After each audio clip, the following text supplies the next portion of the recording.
Was this just a blur? No. Hey, everybody out there out on YouTube. This is another episode of Brewnomics. It's episode 59. We are here today with Jerry, Vic, Paula, and Will, myself. And yeah, we're going to have a real good time. We're about to get started. Thank you for the bunny ears. I really do appreciate it. It makes me feel like a Playboy bunny. PK, I do appreciate it. And, oh no, dude, you haven't even seen me with my top off yet. Anyways, we're going to get started here. Jerry's going to bring us in episode 59 as he asked me to be quiet so unselfishly. For the better of all. All right, give me in, Nick. Here we go. All right, kids. Here we go. In 3, 2, 1. Hey, everybody out there in podcast land. Thanks for tuning in to another Brewnomics podcast, number 59 here. I'm Jerry. I'm Paula. I'm Vic. I'm Will. It's going to take us a while to get there as it usually does, but as a heads up, we're going to get into Captain Marvel on this podcast. I know we all went and saw it separately this weekend. So we're going to, do our usual news segment, drink some beer, maybe give you a spoilers-free review, and get down and dirty on the movie. So if you've seen it, stick around. If not, don't worry. We'll give you plenty of notice before it starts happening. But yeah, that's pretty much what we're doing. Oh, and also it's almost St. Patrick's Day. St. Patty's Day. So we're going to be drinking a bunch of Irish beer today. Let's do it. All right. How's everybody's week? What y'all been doing? I watched Captain Marvel. Yeah? Yeah. I hope so. That'll make this podcast real awkward if you didn't. Yeah, I also watched Captain Marvel. Man, I've just been busy, though, fucking working away at life, though. So just nothing too much, nothing too special. Just working. Hopscotch and jump rope and daily grind. Yeah. You gotta bump and grind, yeah. Sometimes you got to play some tennis in there, man. You get a little elbow, it sucks. It's been a while since I've been on the show, so. Oh, yeah, Will's here, guys. Oh, yeah. I'll give you a quick rundown real quick just because it's been a couple weeks. Fine. So happy to see you too, Jerry. So happy to see you. I missed you, man. Are you okay? I'm great. You're driving a lot of miles these days. You sure? I am driving a lot of miles these days, but that's fine. All right. Part of the game, yeah. So I bought Into the Spider-Verse. Been rewatching that. That's been wonderful. Yeah, I've already watched that movie about 4 times. Yeah. Ditto. Watched A Star Is Born with my wife. Oh, how was it? It was good. Made me cry like a little girl, Sure. like I do, because, that's a movie about emotions, and that's why I don't watch them that often. Feelings are hard. Yeah. Existence is pain. So to battle that, we've also been, because we finished up, The Flash, I don't know, whatever the last episode on Netflix is, we've been transitioning to the Grand Tour on Amazon. Hell yeah. Season 3. Nice. And that's been really funny. Go check that out if you've got Amazon Prime. I also went and saw a couple movies. I saw How to Train Your Dragon 3. He's had a busy time. I've seen Lego Movie 2. I finished up The Punisher Season 2 on Netflix. That was fine. Oh God, I still haven't watched the last episode. I know, right? You got it. I was really through it. Now that I've just been so fucking busy, I haven't been able to. I know. Have prioritized shit. I totally just forgot. I was like, oh yeah, I need to watch the last episode of that. It's been like 2 weeks. All right, I got some other quick things. I took like 8 years off my life by shaving my face. Last time I was on, I had a beard and everything because Jerry was gone, and now I've shaved. Now that's right. They claimed you had a beard. Yeah, I claimed I had one. It was blonde, so it was kind of hard to see. I got a clean bill of health from my doctor, so I'm completely clear from pneumonia, but I got to meet up with PK at Boise Brewing right after that on Thursday, so that was a bunch of fun. Nice. Threw back a couple pints. Check out our Instagram for a picture. Mm-hmm. It's hot. Yeah. Other than that, I've basically just been doing, more tournament prep for our spring matchup, or March Madness. Our March Madness Brewnomics bracket, if you will. We're going to be posting a blank bracket for you to follow along at home. So I know. Keep an eye out for that. More than 4 minutes so far, huh, Nick? He was just checking the time too, like, God, he's still going. And 4 minutes? with that, I am done, Jerry. That was all Vic, dude. I'm just translating. It really was looking at everybody. He's just like, really? He's like checking his watch and everything. No, it's fine. I miss you guys. I gotta let you know what I've been doing. All right, well, I need a drink of beer. Yeah, So, Agreed. After all of that, we all need to drink a You gotta beer. be parched. I'm parched. What are we drinking, Jerry? So this is our first Irish one. We're going to be taking a little symbol to start out with. And man, it's kind of hard to find, more difficult than I expected to find Irish beer that's not Guinness. But this is, I mean, I guess technically it's Guinness because it is owned by the Guinness Corporation, but it's Harp, their premium imported lager, an authentic Pilsner lager brewed with pride. It is a product of Ireland. I think it only sits around like 4.5%, so I would imagine kind of their version of domestic.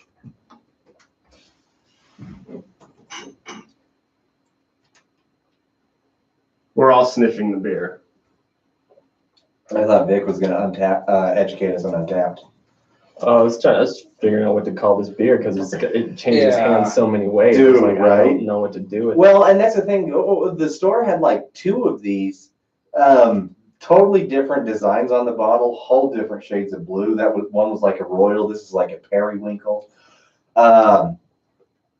And one said Pilsner and one said lager. But other than that, the ABV, the IBUs, pretty much the wording on it was the exact same. I was like, are these 1 beer or 2 beers? I don't know. Interesting. Because sometimes you'll see that product and it may have been they just updated the label, and the store happens to have both the old label and the new label still. Sure, yeah. I don't know, man. That's weird. So I did happen to find it.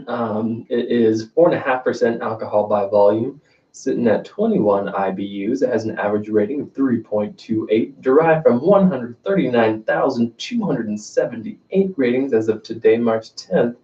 It has a total 234,000 check-ins. This beer's been around for a It's minute. been around for a while, that's for sure. What's that paragraph say there? So it says, the best-selling premium Irish import lager in the world today. This rich golden Pilsner style lager with a smooth, refreshing, hoppy taste is brewed with the Irish way, using the finest barley and pure spring water from the Cooley Mountains of Dundalk, Ireland. Dundalk. Which is intense. That's a very bold statement to say it is the best-selling premium import lager in the world. Probably not wrong though. I mean, I feel like that's not like an objective statement. Like you could Probably look look it that up. up. Sure. Yeah. We could hold their feet to the fire. I honestly think this is the first time I've ever had this beer. Same here. Same here, man. Agreed. Really? Okay, interesting. I don't know why we would drink this beer though. Yeah. And what life choices we would have made that would have led us up to drinking this beer. Not that it's bad, it's just why. Well, especially at 4.5%. I mean, this is like an all-day drinker. This is for the Irishman who wants to start at like 8 You're a.m. blue collar Irishman. Yeah. In my opinion, this tastes like the cores of Irish beer. Oh yeah. Yeah. Well, that's what I look Yeah. that's kind of what it looks like. It is. Honestly, but this is sitting at a 3.28. What do you guys think of that? I think it's high for what it is. Agreed. It may be artificially high due to the just sheer number of ratings, though. Yeah, its popularity is kind of through the roof. Mhm. It definitely has a popularity of a domestic. Oh, for sure. I feel like it's fine. Yeah. It's like their domestic beer. That's what It's I'm not bad. thinking. Yeah, it's not bad by any No. means, but it's their course or bud. Exactly. Which is still better than Coors or Bud, in my opinion. Agreed. Yeah, Agreed. yeah. Do we know anything about this beer, how it's distributed through America at all? It's Well, it changes Guinness. hands way too many So- times. Yeah, Guinness is Okay. the operative one here, but yeah, it changes hands a few times more than I'd like to count. It's up there. That's respectable. I mean, yeah, Guinness has typically been known to just be distributed by whoever or themselves even. Right. Well, we need to rate it though. We do. I'll go first. Okay. 3.0. Just because I can drink this pretty much like most of the day. High drinkability. Yeah. Mhm. Okay. Like, it's definitely not bad. It's not one that I wanted, like, you give me a Budweiser, I'm like, fuck off with that. Like Right. this, I'm like, yeah, I guess I'll drink it. And it's just I'm getting older. It's just like, yeah, I'll drink the high percentage, and then I'll go down to a lower percentage for like 2 or 3 more beers, and Right, to and then higher go back up. percentage. Yeah. It's all about a balance, Joe. That is a good balance. Yeah, smart drinking. I probably also am going to go with the 3-0 on this one. High drinkability as well as it's not bad, especially for like the Coors or Bud of the European way. For sure. Yeah, go ahead, Lou. I'm right there with you guys. I really do think that, you know, for what it is, it's going to be there. But at the same time, I know Guinness is capable of so much more. So I give this a 2.75. Well, I think it is what it is, you know. They're not trying to hide and pretend there's something they're not. It's meant to be like anytime a beer has premium in it, it's just, it's so funny to me because it's like these, your Budweisers and shit like Oh, that. totally, yeah. It's still an industrial lager. The you know? blank face on Jerry's expression that he had. So if any beer says premium, he just looks stone faced. It's true though. Like no premium beer is a fancy beer. Yeah. And there's just I love the irony in that. I would give it a 2.5. Yeah, It's fine. Like it's not bad, but it's not something I'm going to rate above that. It's Sure. It's still a regular old.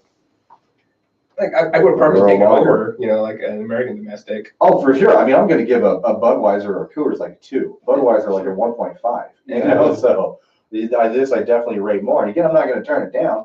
And if I want a light drinker and this is the option, I'll be like, all right, let's drink it. My first child's middle name is going to be Premium. Please, I can't wait for that. Can that be what you call now, Paula Premium Con? Sure. P squared con. there it is. Check out his website, paulahughesofpretty.com. Amazing. Well, with that being said, there's only one place our episode can go, and that is up. So where are we at with news, Jerry? Oh, I bet we can go down. I would hope not. It's still early. We only had 11 minutes. I'm a very positive person. Please help us out. Where are we going? So, well, last week we talked about Will Smith backed out of Suicide Squad. Mhm. Deuce. Yes. Dussel. He's already been replaced. So that was fast. Agreed. They're still going to have Deadshot in there because, like I said, you have to have Deadshot. Yeah, which is In largely Suicide what we're Squad. talking about. He's one of the leaders. You have to. Yeah, I think you guys said that Deadshot and Harley Quinn are on pretty much all of the ones that are Right. at least the cartoon or A lot of prominent comic books, motion. absolutely. Yeah, Do you guys know who he's been replaced with? Hype doll. Idris. Idris Elba. Yeah. Oh, wow. Yeah, Interesting. which choice. James Gunn said was his one and only option. Really? Like he's like it has to be Idris if it's anybody else. And obviously I assume they have a previous working relationship. The only Did he ever do anything? The only question that I have about this was how unhappy he was with his role in the Thor movies and just how much he despised them because, he kind of considered them kind of trash movies in terms of like his art or whatever that he considered it. So I'm surprised to find him signing up for I yet don't think another he superhero said that movie. they were trash movies, but I do think he did say he kind of feels above them, that they're below his acting prowess. Yes. And he might be right. Let's be real, he's a great actor. I don't want to But I've also seen him be in a lot of other movies that were garbage. So, like Yeah, The Dark that's Tower, for instance. And let's talk about Ghost Rider 2. Was he in that? Yeah, Yeah. he was in that, dude. Okay. So Idris has definitely done some shit.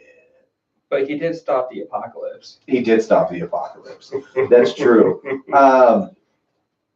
So going on with it, because they also said it's a lot of new characters in here, right? So the movie so far, they're saying it's going to include, tell me which one of these you've heard of here, okay? King Shark, Yeah. Mm-hmm. Yep. Rat Catcher, No. Polka Dot Man, No. No. DC. and Peacemaker. Okay. I might have heard of Polka Dot Man just because I think there was something with the Lego Batman movie that had a polka dot character Yeah, in it. Absolutely, because But- he is a Batman villain. But Peacemaker is a complete no. Did you say rat catcher as well? Rat Catcher, Okay. yes. Is that? I really honestly hope that that's the Rat King. So, and I actually, no, that's Ninja Turtles, Joe, wrong franchise. That's exactly right, but I'm hoping. I actually saved a link here. Let me pull it up that gives a little bit of a description of who these characters are. So we know who King Shark is, right? His real name or alter ego, oh my God, Nanaue. Naui. A supervillain and humanoid shark whose father is supposedly Shark God, though others dismiss him as merely a savage mutation. Wait, so his dad causes the Sharknadoes? I think so. Wow. Okay. That sounds like canon. Ratcatcher, aka Otis Flanagan. Well, from DC Comics lore, the character will be gender swapped this time, with a woman playing the role. Ratcatcher is word for word. Ratcatcher is a super criminal and one of Batman's many enemies. I just love they put his in there twice. She went from an exterminator in Gotham City before turning to a life of crime, aided by an army of small rodents she can communicate with and control. She's also a fan of poisonous gas. Sure. Okay. Polka Dot Man, a Gotham City supervillain, and like Ratcatcher, a sworn enemy of Batman, he grows multicolored polka dots on his body that he can turn into fireballs and other weapons, even though, for the most part, he's embarrassed about his awkward abilities. Okay. What? Sure. That's what it says. And then Peacemaker, aka Christopher Smith, an agent of peace whose motives are driven by an extremist form of pacifism that makes him love peace so much he would kill for it. That guy is an oxymoron. Right. To the letter. That's intense. So that's what I got on those guys. Thanks for sticking with me on that. Yeah. So who are you looking most forward to seeing? Polka Dot Man. Polka Dot. Polka Dot Man, come on! Like honestly, I hope that like his like green polka dot is just like a gas, and it just sounds it's just a giant smelly fart that explodes in front of somebody. You would. The spleen. The spleen. That movie is highly underrated for where it is nowadays. Mystery Man? Oh yeah, It's one of the best movies of all time. So great, man. All time. we need to do a commentary. Oh man, I'd be okay with that. Do you guys have any other thoughts on Suicide Squad before we move on? I'm more interested watching it now, with James Gunn heading it. Dude, I'm so much more intrigued by this one than I ever was the first one. Exactly. And I think they're going to take a lot more time with this one. I mean, I think if they would have, the first Suicide Squad was just so rushed, man. Sometimes, I don't know why movie studios don't realize sometimes you just need to slow the fuck down. Yeah. Take your time and make it good. Agreed, man. They get too busy trying to keep up with like other shit. I'm like, dude, Right. we're already 10 years behind Marvel. Still interesting. Exactly. It's too Calm late at this down. point, right? Yeah, just calm it down. I have an interesting tonally how they go with the movie too. Mhm. Yeah, James Gunn, he's a master world builder when it comes to these types of movies. So I'm very excited to see how this works. Me too. Yeah, but I mean, because there's going to be constants, like constant characters that come in and out of Suicide Squad, but for the most part are just there. I don't know. I hope more of the Suicide Squad doesn't make it out of the end of this one. It seemed like almost everybody survived. That right. Way more than in your normal Suicide Squad style comic book movie for sure. I think what the Slipknot or whatever was the guy that died in the And pretty much the only one, Yeah. right? Yeah, And just as an example that it could happen. Yeah. he ran away. He was the one that the first time he popped up in the movie, you're like, he's the one that dies. Yeah. You don't have to know nothing to know he's the one that dies right away. Okay, moving on. That's enough Suicide Squad talk, I suppose. That guy's gonna die. Right. Here's something. It was just announced. There's not much about it as far as director, cast, or script. But Stephen Chow, you guys know who that is? I'll tell you, he was the writer and director of the first Kung Fu Hustle, Shaolin Soccer. Oh, that was him? Yeah. Okay. Kung Fu Hustle 2 is coming. Yeah, it's gonna be dope. Really? Yeah. Have you seen the first Kung Fu Hustle 2? With It's all so the axe good. dancing? Yeah, we'll see. Like I said, I think it was his Facebook or something. He put on there like Kung Fu Hustle 2 is in the works, or Dude, I can't remember what the exact wording was. But I made my girlfriend at the time watch that with me. Really? It's so we silly. We were gonna dude. watch that, and she was That's like, one of my "No." favorite, just straight up silly movies. is Kung Fu So Hustle. cartoony. Absolutely, dude. It's great. But also somehow like just so like genuine And you know? heartfelt, Yeah, right? so much heart and genuineness. To it, Everyone man. It's in that- fantastic. Sorry, I didn't talk over you. You're good. Everyone in that movie that starred in it just completely played it 100% serious. Oh yeah, and it's What- the only way. Well, it made it 100% better. Oh, you gotta go for it. Yeah. What's life if you don't go for it? Gotta commit, man. So we'll see what happens with that. Speaking of going for it, Disney Plus is actually going to be debuting out. Here's another streaming service. We've talked about it at length here before, but the news this week is that they will have their entire motion picture library essentially on their service, ending the Disney Vault. Oh, Kind of a thing. shit, because that was a question we had about it. What's the effect this is going to have on the vault? Yeah, and it's apparently the vault is going away. So Okay, this is awesome. going to have every single thing on there. Now, my only question with that is, are we going to have everything on there, or is it just going to be like the main? You talking about like we get Song of the South? and Yeah, stuff? that's I was exactly like, it. I was like, are they gonna bring back OG Dumbo? You Like, know what's they going won't. on? I mean, I'm sure Dumbo will be on there, but I almost wonder, is there like a remastered version of Dumbo where they try to take out some of the racism in it? I bet, man. Remember when Jim Crow I just think you boy know how. No, it's just going to be all the sequels of the movies. Right. Yeah. No original, just Jafar goes to the dentist. Cinderella 3. You know?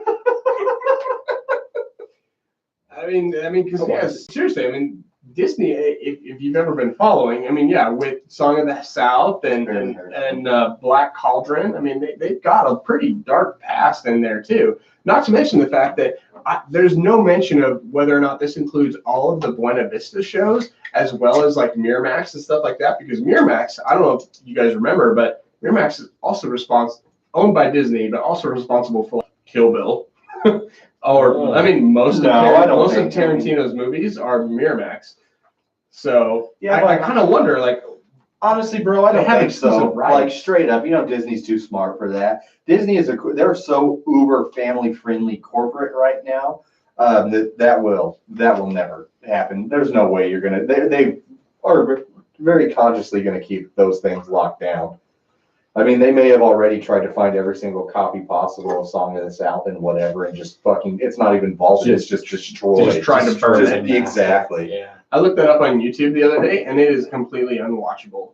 The version that is on YouTube. Oh, I bet. Oh wow. It's just probably just super grainy, bad audio. It's got 100 different tracking problems from whatever riff. Right, VHS was re-recorded, on. re-recorded. Yeah. Transferred to this, tape to this. You Yeah. can't watch it. It's not to mention that movie shouldn't be watched anyways. Right. I'm surprised that the only reason that movie even ever comes up anymore is just because that the Splash Mountain ride is incorporated with that movie, and it's Oh, surprising no that doubt. they I haven't- didn't know that. Yeah, I didn't know that either. they Wow. haven't changed Splash Mountain because Splash Mountain is of course super popular, but there's You know they will Elements. soon though. With all Oh, these, yeah. with them owning Fox and Marvel and all this and Star Wars, it's just a matter of time and they might before they rip that down to do some new Guardians of the Galaxy ride or something. That would be. and they might call it Splash Mountain still, but they will completely revamp that ride. You know that it's going to happen. They're just waiting for some movie to have Because some they kind do that of. a lot, don't they? Where water they ride like on it. interchange rides and they'll tear down iconic ones for new ones. Oh yeah, anything there that was possibly there when we were children is no longer there. I guarantee it, or it has been revamped Oh, I've never in been some there. way. Neither have I, but that's a different story of my horrible childhood. Seriously, all my entire family, all of them have been there multiple times, except for me. Oh, poor Will. Moving on. Because I need to deal with my childlike depression, it looks like Jerry's poured another beer for us. Thank goodness. I have. What beer do we have? All right, so for us? this one, it's not an Irish beer. It's a double IPA, but there's a good reason we are taking a break in the chain of the Irish beer for the podcast, if you will, a pause for the cause on the beer. We are drinking one from Portland, Oregon, Bridgeport Brewing Multi-Ball, 8.2%. And Will, why are we drinking this one? We are drinking this beer because today, March 10th, Mario Day, if you will, March 10th is the last day that their tap room will be open. They have already stopped brewing beer. They've stopped shipping. They've stopped distribution. This brewery was established in 1984, and they are shutting down today on March 10th. This brewery Sure enough. was just an absolute, hands down. I don't even like. They're good, man. They're a Yeah. good brewery. I was surprised to hear that they're shutting down. I'm going to be honest, I was a little bummed too. I always liked Bridgeport, so I'm glad we get to have a little mini tribute to them and their contributions. The word I was looking for was trailblazer. They were a trailblazer originally of the craft beer scene, and I'm just sad to see them go. So if you find any Bridgeport Brewing beer out there, out in the Pacific Northwest or wherever while you can, exactly, then grab it while you can. Pop the top here. One of them on the under the cap, it says "You're welcome," and right, a little bit of Iron Horse there. Cease and desist. You can't own "You're welcome" though. And then on the second one, it says "Bucket list." 1, bucket. 2, ice. 3, beer. Awesome. That's That was pretty pretty good. good. I thought. Pretty good. I forgot they had the little cute things on there. So, I mean, this beer, they say it's a double IPA, but it is red, man. Like that would almost make it fit into the Irish category there. Yeah, it's definitely very malt forward as far as the double IPA goes. But we're going to taste it, and we're also going to give a good shout out, remembrance to Bridgeport Brewing, some of the founders of craft beer, and just remember what we drink for them. Yeah, remember what they did, and continue moving forward to Bridgeport. Untapped wise, 4,568 check-ins, 3,600 ratings at a 3.57. Excellent. So on the back of the bottle here, it reads, "Drop your quarters in and tilt back a bottle of multi-ball double IPA. This hoppy brew starts with a specialty malt base for some subtle caramel notes and rich amber color. Then we go full tilt with a combo shot of 7 types of delicious Northwest hops, including a ton of Cascade dry hops for a floral and citrus aroma. Game over." Game over, man! It's game over! We're pulled over, man. I can't pull over anymore. These guys just sound fun. It really breaks my heart to see them go out of business like that. Again, these are the guys that decided to quit the game early just so that they could give their employees a proper send-off and good benefits package, and severance package as they left the company. So are they just done because they're done, or? I think they're done because they're done. I don't think they had any more fight in them left. It happens sometimes. We've seen that a few times where restaurants around here, something like for the longest time, Paul and I, our favorite restaurant was the Brick Oven Bistro. Man, it was great. Yeah. And they were done just because they were done. They've been doing it for long enough. And it was pretty cool. They said, hey, up until our website's done, which is up until when we're done for like 2 months, we're going to put our entire recipe book online. You can download it for free. So you can have it. It was pretty awesome, man. So yeah, sometimes that shit just happens. I'm going to list off some Bridgeport Brewing beers here, just so that if you see them out there, and you probably recognize some of these beers, but just while we pull up the Untapped information, everybody gets their thoughts and notes about where we're going to place the multi-ball here. So the first beer that they brewed, probably the one that they're most famous for, is their Hop Czar, which is actually an Imperial Double from Bridgeport. They've also done a Kingpin Double Red Ale, which would have been fun if we ever did another Daredevil thing doing their Kingpin. And we've also done the Sumptown Candy Peel IPA. That's a pretty popular one. That's the one I was trying to think of like a couple weeks back. Do you remember that? I wasn't on that podcast. Oh, you weren't there. That's right. I was trying to think. That was the one I was thinking of. Thank you. Okay, All yeah, right. that one's pretty good too, man. Full circle. But more importantly, what do we think about this one? One last, real quick, Jerry. One last one. We've actually had this beer on the show recently. It was the Ebenezer Ale. Oh, that's right. That's right. Yeah, That's we actually right. rated that pretty well. Even I think it wasn't quite. I don't think it was the beer of the night, but it was like number 2. I forgot. Yeah, that was a good one. Yeah, Ebenezer Ale. No longer going to be able to find that. That's sad. All right. It is a little sad. But To take the words right out of Jerry's mouth, what do you guys think of this?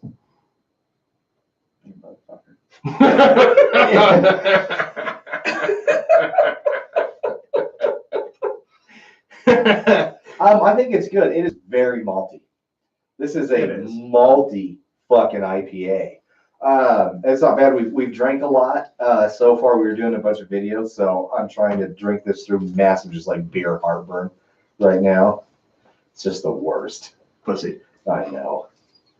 Big old vajayjay. But it's pretty yummy. But that is the one thing I'm surprised by how fucking malty this is.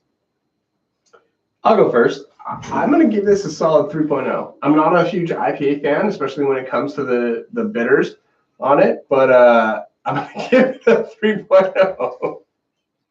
I think that's a fair rating. Paul, what do you think, man?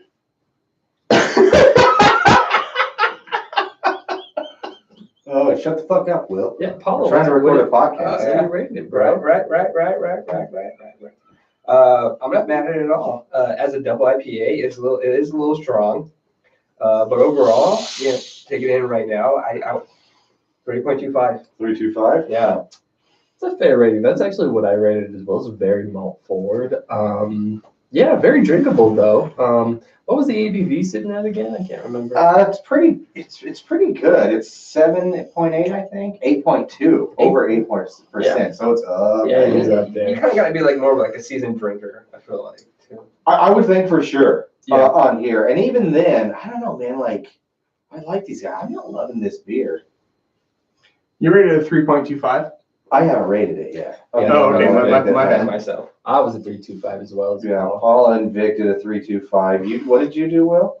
I did a 3.0. And you did you did a 3.0. Yeah, I'm not. My flavor profile isn't one to like so many bitters hitting me in the back of the mouth. You know? Yeah, because it's not really And- sour, but you do get the alcohol real hard Yeah. on it. So yeah, Paul is right. You definitely need to be a seasoned craft beer drinker to be appreciative of this one. 100%. I do not dislike it by any stretch, but I also don't really enjoy it super hard. But I think I also kind of blame that on the indigestion right now. So I'm going to trust in the Paula and Vic and just agree with the 3.25. That's fair. That's fair. Cool beans. Cool beans. Beans. Cool beans. Cool beans. Beans. Cool beans. All right, moving on. Do we have any more news, gents? A little bit, actually, not too much. The one that I'm pretty excited about here, though, is that Cobra Kai season 2. Oh, I was gonna mention that. Yeah, thank you. Got a release date. Either about to drop or just dropped the trailer. I haven't watched it yet. I haven't seen it either. I don't think it's out. I think they're about to drop the trailer for it. But I fucking am so excited for this. Vic and I went through this. We waited because you had to wait. It was like a week by week release. They didn't release it all at once. Mhm. And it's funny because usually we just do our own thing. But this was one show where it was kind of like we've been roommates for so long. It was almost like a married couple thing or a couple thing where it's like, don't you dare watch that next episode Oh, without me. totally, man. Right? Oh, I would totally. be so mad if you watch episode 6 of Cobra Kai without me. I gotta see what happens. We just wanted to be on the same page at all times. Yeah, I totally get it. And yeah, we totally respected each other. That's Absolutely. fantastic. I don't know if that'll be the way this time, just due to the nature of Working stuff. work, but that's totally how it was with the first season. So Mhm. I am so excited. Again, I can't remember how much is on there, but I know YouTube Red gives you like a 30-day trial. If you catch them in the right mood, sometimes they'll give you a 90-day trial. Just get it just to fucking watch Cobra Kai. Absolutely. In That was my a great opinion. show. I think Ralph Macchio brought it back hard, man. I Well, really not just liked him, it. but all Billy Billy Billy Zabka. Zabka. Yeah, thank you. I wanted to say Zapper. For some reason, I knew that wasn't right. I wanted to say Zane, but I was like, that's not it. Definitely a different Billy. Definitely Billy. Oh, Billy Zabka had a really interesting arc because, like, you just at the end of the show, like, really cared for him and really wanted him to. Dude, right? I fucking love that overcome. aspect of it where it was just from a certain point of view. Yeah. And it was, maybe he wasn't the bad guy after all. What if he was the hero? I really want to talk about my guesses for what's going to happen in the second season, but I don't want to spoil anything for those that haven't watched it because it's Sure. major spoilers if we get into Good it. comment. But man, I'm excited. Me too. And then the next bit of news, This is one I guess I should pour our next beer because we're going to have to raise a glass. Uh-oh. Uh-oh. Uh-oh. To the death of Arrow. Oh, that's right. Yeah. And so I guess you could call it a cancellation. It wasn't necessarily canceled. I actually watched Stephen Amell's Facebook feed, live Facebook feed on it. And it was pretty emotional.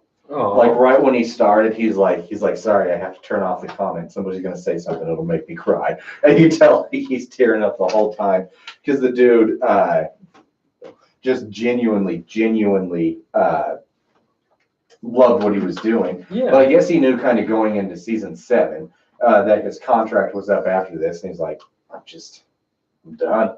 He's like, I don't really have anything else to offer. Got to get that Marvel money. And that's Well, actually, it seems more like he just wants to spend more time with his family. Okay. He's like, when I first started, I wasn't a dad. I wasn't, I was kind of into a new relationship, but now I've actually got a daughter. I'm a married man. I want to be a good father. So it was just pretty much that. But I 100% relate to that. so it was actually pretty sweet. So we'll see. I kind of hope he joins like AEW and becomes a pro wrestler. Well, I think that'd be a different turn for him. If he wants to be more of a family man, he'll be on that's a lot. That's more a of a lot time. more, right? Well, it depends. AEW is a lot different. I don't know. I think they're going to have a little bit more of a home base than a constant travel schedule. Okay. I don't know entirely yet. Either way, I also think it's funny that we were last episode talking about how CW shows suffer from their absurdly long episodic runs per season. You know, the 22, 23 ones. This final season of Arrow, season 8, only 10 episodes. Really? Yeah. Yeah. So they're just doing a final 10 episode run for it. Just a good conclusionary goodbye. I really appreciate that about them.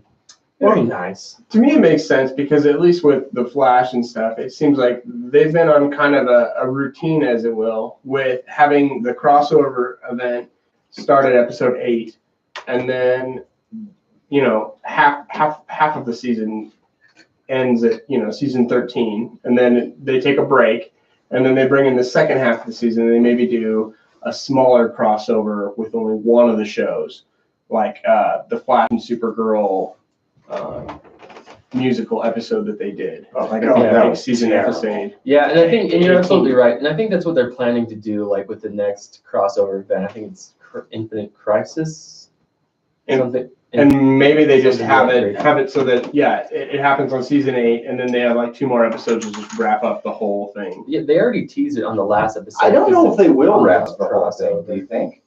I could see them, if the universe keeps going well, continuing to use it and continuing to expand it. Well, the Arrowverse? Yeah. Yeah, of course. I'm just talking about for Arrow, like it'll. Oh, sorry, I misunderstood. I thought you Yeah. said they were going to start wrapping up the other shows after. Oh no, sorry, Okay, I my misunderstood apologies. mine. Yeah, no, yeah, just that'll be a nice prime point for them to wrap up the series, and that'll be the last little bit, because I think in the last crossover event, Arrow had a conversation with that alien. I can't remember his name, The one but from Supergirl? yeah, I can't remember. Zar-El. so, no, it was something I can't remember, but basically, as the audience, we didn't hear the conversation, so he essentially made a deal, and we're not sure what that deal entails. Oh, really? Mm-hmm. So that's kind of because I'm not caught up Oh, okay. on Arrow, and so I feel like this kind of gives me reason to catch up. Sure. But here's the one thing that I'm wondering. Think they're going to kill him?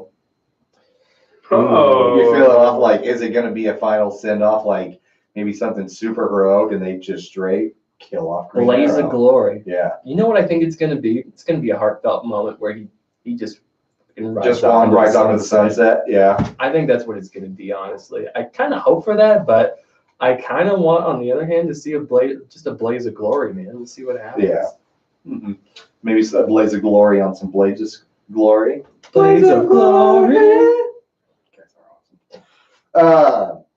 Yeah, I that's pretty much all I got on that, man. We'll see.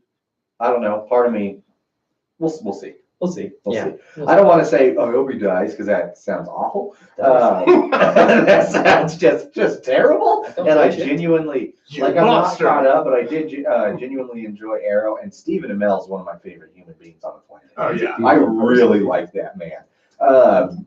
Then I'd fuck him. I'm not gonna lie. I got a huge man crush on him. He is a handsome son of a bitch. But He's a just pretty man. genuinely, as a person, I really enjoy him. Stephen Amell, Zac Efron. Oh, come on. Which do you choose? Man. It's Zac Efron. I mean, I would rather like if it's a relationship, probably Stephen Amell. But if we just fucking, it's probably Zac Efron. Okay. It's good to know where you stand on that one.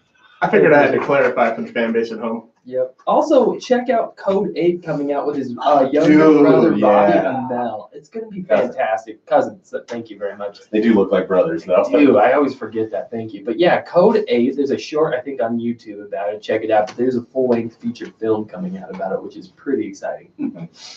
Yeah. All right. That's all right. So, but thanks for Arrow, I guess. Yeah. The work it created, it was cool. Created a whole new universe. It employed a lot of people. I mean, just think of that alone. The amount of fandom it created, jobs it created, opportunities for other people it did. So Opportunities A lot for of- other shows. exactly, a lot of really awesome.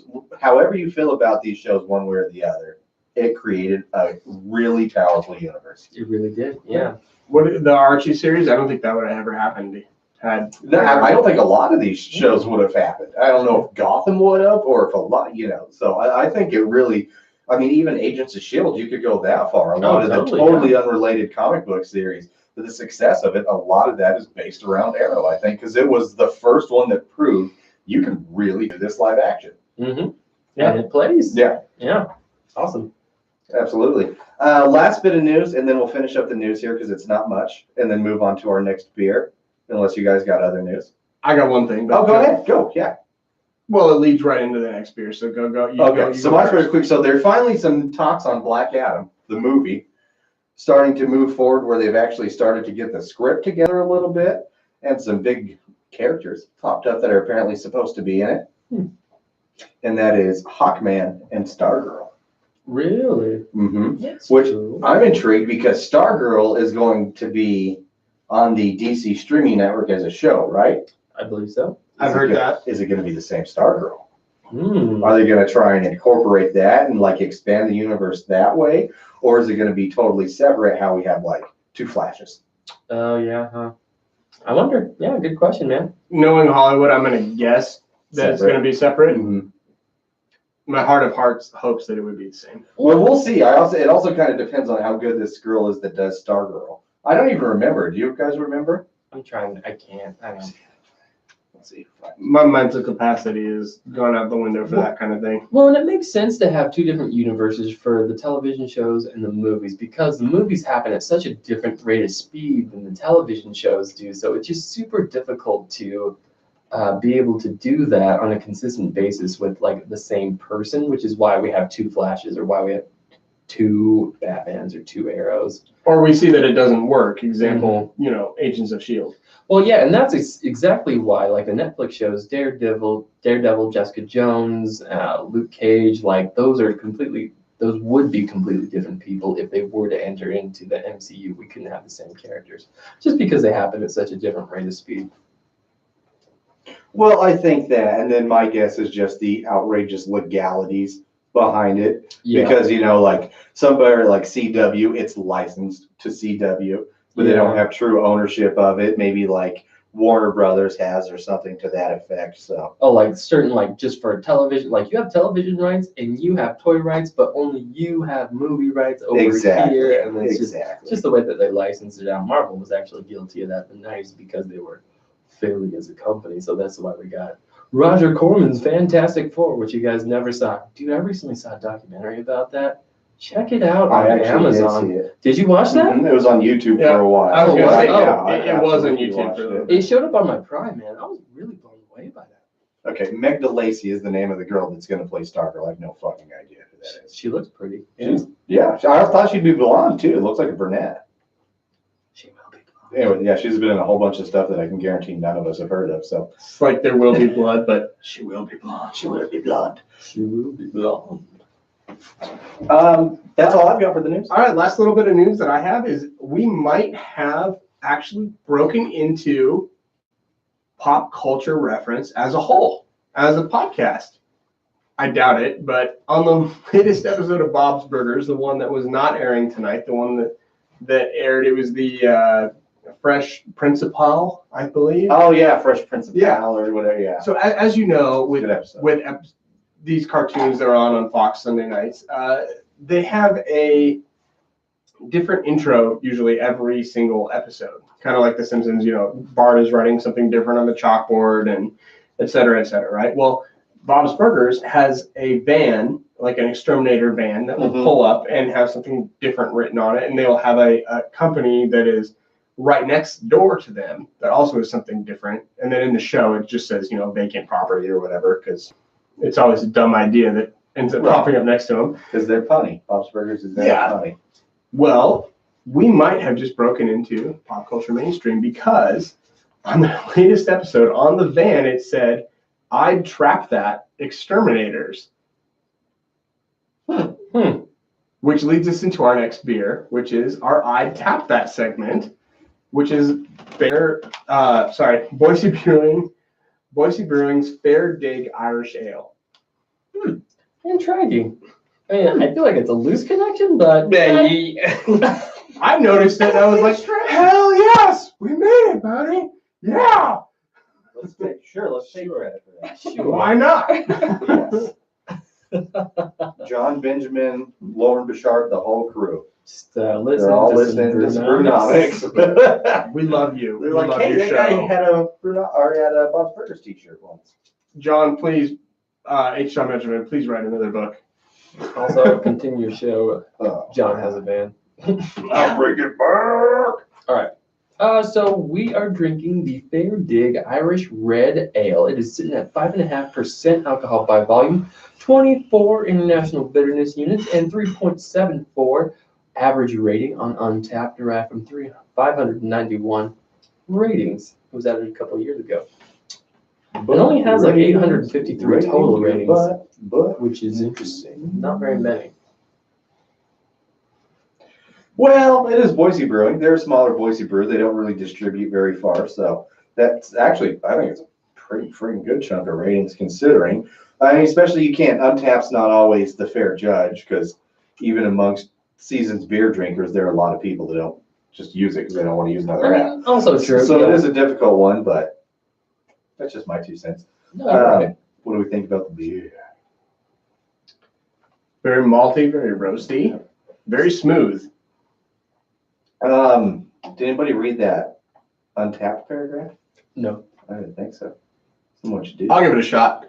Unless, BK, you want to actually say something on this episode? I can't see anything. Okay, he can't say anything. It's my bad. I set him up for failure. All right, here we go.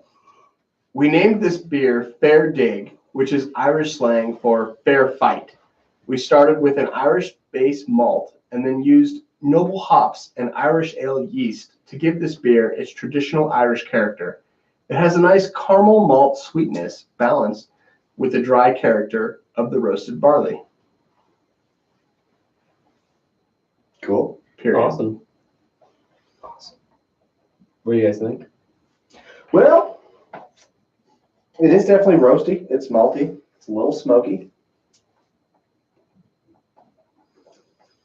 It's got a good, almost like, not like a spiciness, but kind of, you know what I mean? I get a little dryness from it.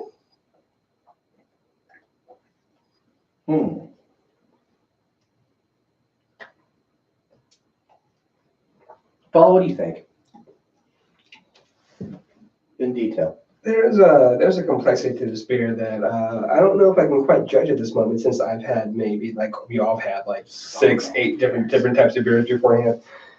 But I do think there is something a little bit special about this beer. You do get the notes the same, how it's dry. You get the caramel notes to it as well. But there's also I don't want to say that it's just dry. There's like a crispness to it.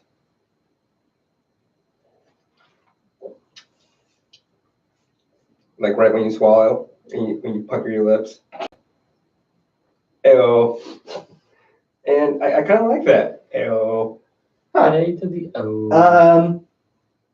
Well, I guess just start it off. What do you rate it? Would you tap it?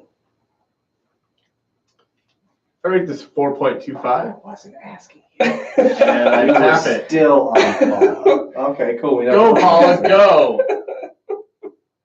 Go, Paula, go. 3.5, and yeah, I would have it.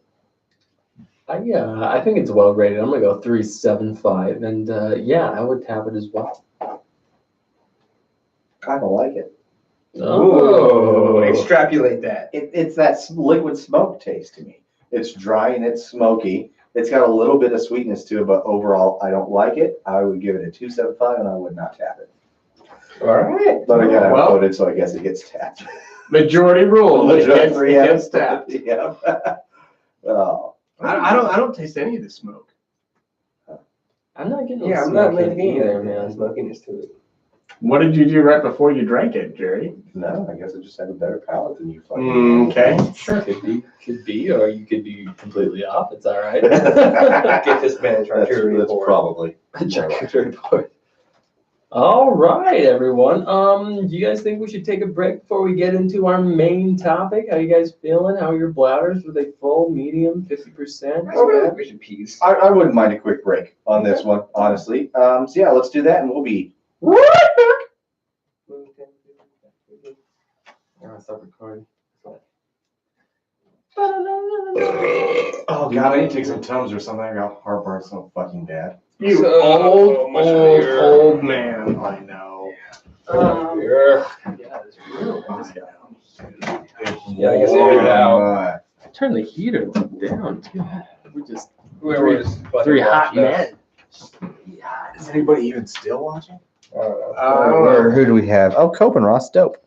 Flashley Ross pinup as watching us? always, and Daniel. Yeah, I went there. I talked to him for a bit. Cope and Ross watching that? That's pretty cool. All right, we'll be right back. We'll be right back. Cool. YouTube, we'll be right back. We're still going to record. Just push through like you normally do. You're pretty good at it, you poor people that watch. If you watch this on YouTube, leave us a comment. I will check it this week. Guaranteed. Guaranteed. I can make it out of this room. Yeah, I'm impressed you going. I guess because I did. I just need to breathe some oxygen. That's fair. Like I don't have to pee. I gotta breathe some oxygen. I've taken you out to Boise Brewing and you love that beer. I've taken Vic out to Boise Brewing. He loves that beer. I was like, this is gonna be a smash hit. Nope. Oh, hilarious. Yeah.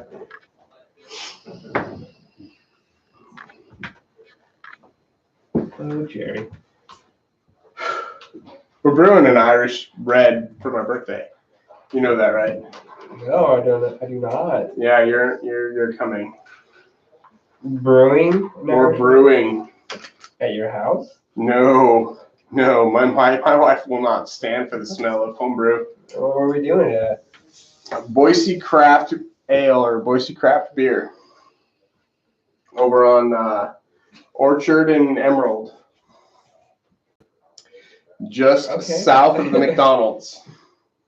There's a place there where you can brew at the venue, and then you come back 2 or 3 weeks later and you bottle it.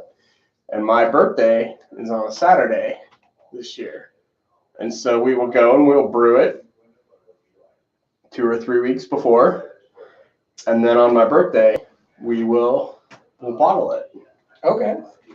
and we'll have fun, and we might podcast, we might, I don't know, but It's we'll definitely see. something. Yeah, I'll There's put it on my calendar. something to do.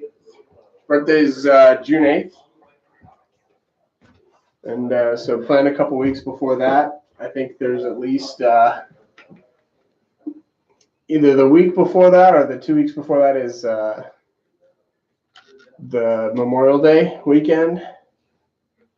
So we'll we'll try and plan it for the weekend before Memorial Day is when we will brew. Okay. And then we'll try and bottle on my birthday. It'd be a fun thing to do. Yeah, That's what I'll try. that's what I think. I got a recipe. Best beer I've ever had in my entire life. It's mainly semen. Wow, man. I'm sorry. I'm sorry. I know that was for everybody out there that's still watching, maybe on YouTube, but dude, like that just you and me talking, like goodness. If we weren't recording, like that's harsh, dude. Yeah, we're still on. Yeah, I'm walking away. Okay. Are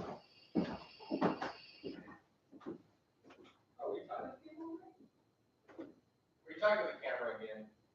No, I was talking to Paula. Okay. I was making sure he has plans for the weekend before Memorial Day and Saturday, June 8th. Hopefully, we're gonna brew some beer. Oh, okay, nice.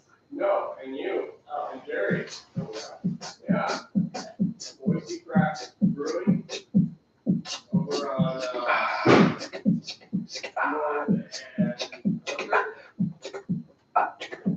we're at the venue. And yeah, that's coming to me. We're gonna make a little bit for it. On my birthday, we'll bottle it. First Brewnomics brew. Awesome. Yeah, very cool, man. Yeah, my son was open. Jerry, Saturday, we get off that Saturday. What Saturday is it?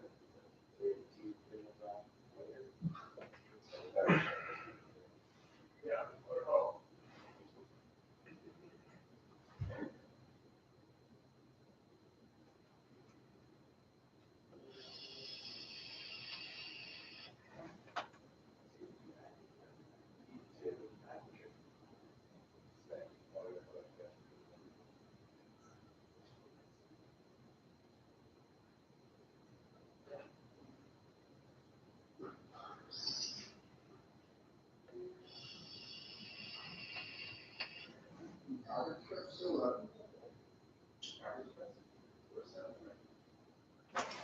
Why am I still here?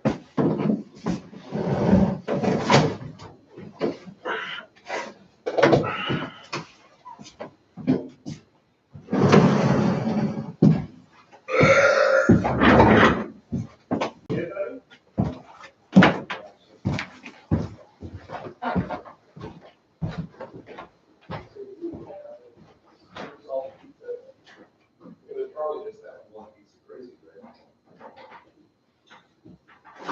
I don't know how you're doing it, dude. Jesus, your poor wife come to sleep next to you after that tonight. Woo!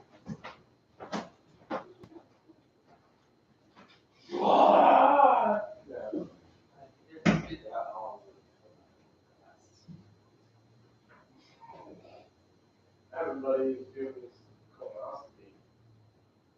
What, tomorrow? Oh, God. I know it's a smart speaker again. He turns 50 like in a month, and so he's like, yeah, I better just do it. And he said, you can't. Definitely you can't eat for 48 hours. You know? So, like, they make you eat no solid food. Like, even like smoothies, they find them doing yes. You just have a really bad weekend. Yeah, I mean, I think if you plan it for like 6 p.m. on Saturday night to 48 hours later, Yeah. it's like 6 p.m. Monday. Maybe it's 36 hours. Yeah, maybe it's 36 hours. So it's like 6 a.m. Or, you know, which is a smart way to do it. Just cover it. Like, so, there's a time having to cry. These things, I can't take them. I'm on my third coffee. Oh, no. I'm like, oh, you're gonna get bad for yourself. Yeah.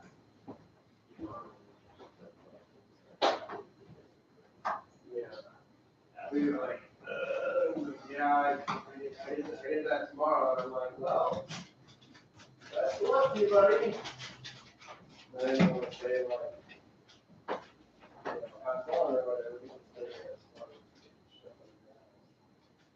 Yeah, good though. It's what we were going to do one day. Colonoscopy? Well, yeah, get your colon checked, yeah, prostate check. I'm thinking about going and doing that soon. Yeah. I'm just real excited to get the fingers on the Well, let me bottom. know. Also, colon cancer kind of just went back to the family. If that's the case, you should probably go in your 30s at some point. My grandpa told me that, but. We'll take it, man. Yeah, I know. I think so. Some blood work done.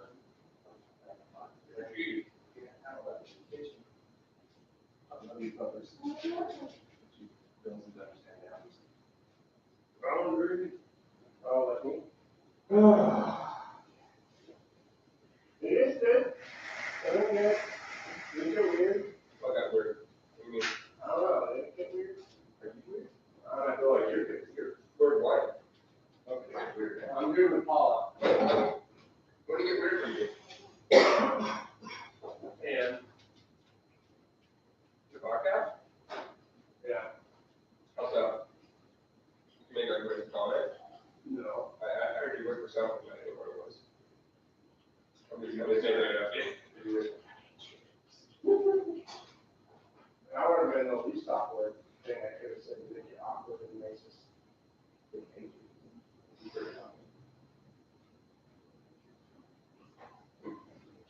Are you Jewish? Okay. I step out, but I just said more figures.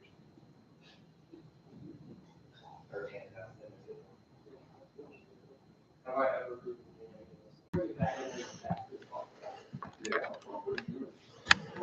He's like, I might have been down with that like 3 years ago, but not today.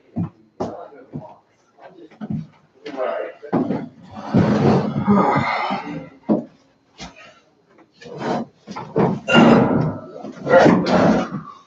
I'm here. I'm here. What's up, YouTube? Hope things are cool. Here we go. Motown Billy back again. Doing a little East Coast run. Boys, Look at that sexy back. going on. Just good job. Not too hard, Just good job. not too soft. Were you singing a little Boys to Men then? Obviously. Yeah. I missed out, man. Everybody is singing and they said it sounds smooth. But we started a group and here we are, kicking it just for you. It's Boys to Men. We used to Dream about this every day. Could it really happen until the dreams just fade away? I like how we sang that those lines backwards. We totally did. It's all right. We're a little rusty. We gotta get back in it. Totally rusty. Can you see my Samsung TV from your phone? Do you have like the Samsung smart things on there? I do, but I don't have my phone on me. I can't see your Samsung TV, but I can see that giant spot on your head. You want to make it? I love you. Oh, you named it. Yeah. It Yes. was. What was it? I couldn't remember if it was a Jaeger. No, I couldn't think of the Jaeger. What's that? Crimson. Oh, Typhoon, Stripe. Shit.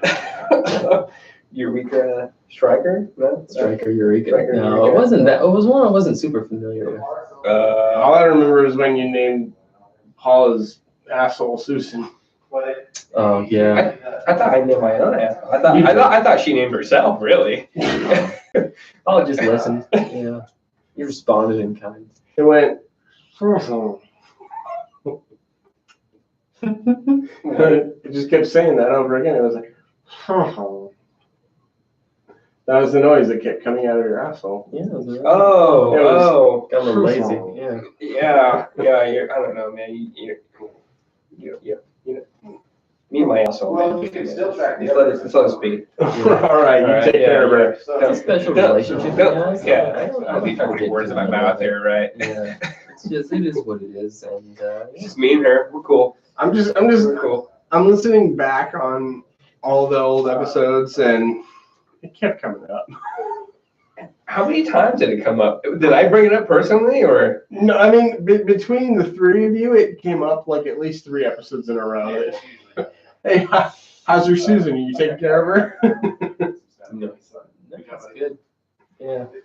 I mean, literally, we had an episode, I think it was episode 4, that was titled Quiet Smelling Shits. Oh yeah. I don't Quiet know. smelling shits. I remember that one. Can you? I don't know if you're. Titling. Are you in the Instagram feed? If you sit down, I don't know if you are. Yeah, I remember titling that. I guess. Yeah. It got real silly. What was that one about? Quiet, it was about movies. Movies. I can't remember, but that was a fun one though, if I remember right. I wrote down a highlight of that to pass along to Vic of like for our best of podcast. Are you in it? I don't know if you are. That's what I was talking about. But I mean, it started with I think it was the movie Ready Player One. Okay. And you're all like, yeah, I'm not going to go out of the way to see it. Like, I might go see it, but if I have to get up and use the loo, I'm not going to be in a hurry to get back. And you're like, oh, really? It's like, does that happen to you in a movie often? And you're like, well, and that's when Paula revealed that he has some quiet smelling shits that, you know. Oh, goddamn. That we don't know about. I brought that up. That's only something that you can create. There's no way that anybody else can put those words together in the same logarithmic fashion to create such a word phrase. It's just I'm gonna have to go back on that episode and see what I said. Oh, it's quite funny. All right, so we're coming back. We're talking about Brie Larson and Captain Marvel, right? Yep. Yeah. So I figured we would come back and do a non-spoiler review real quick, and then do just not as in what we thought of the characters, like the origin story as a whole, its place in the Marvel universe, and anything we want to say as far as like effects or CGI, yay or nays or whatever, and then just get into the nitty gritty titty. When you say place in the Marvel Cinematic Universe, are you talking rating it like where its origin story stands? That's up to your personal interpretation. So we have a spoiler-free interview returning, and then we will give a spoiler alert once we start chat. Okay. Yes, sir. Gotcha. And I still got to finish up these 2 beers, man. Or I guess we could get into the other one, but I say let's do the spoiler-free beer spoiler. Okay. Agreed. Okay, cool. Agreed. All right. Who's bringing us down? Agreed. Paula. Yeah. Yeah, you spoke the least on this episode. You need to talk. Well, Exactly. I want you to talk, Will. Let people. Well, I want you to talk, Paula. I will bring us back, and then I'm going to throw it to somebody. If I'm not ready to catch you, but fucking ready to catch you. Listen, that is open wide. Okay. You say, be ready, Vic. You're next up. That's fine. Yeah. All right, ready? Coming back in 3, 2, 1.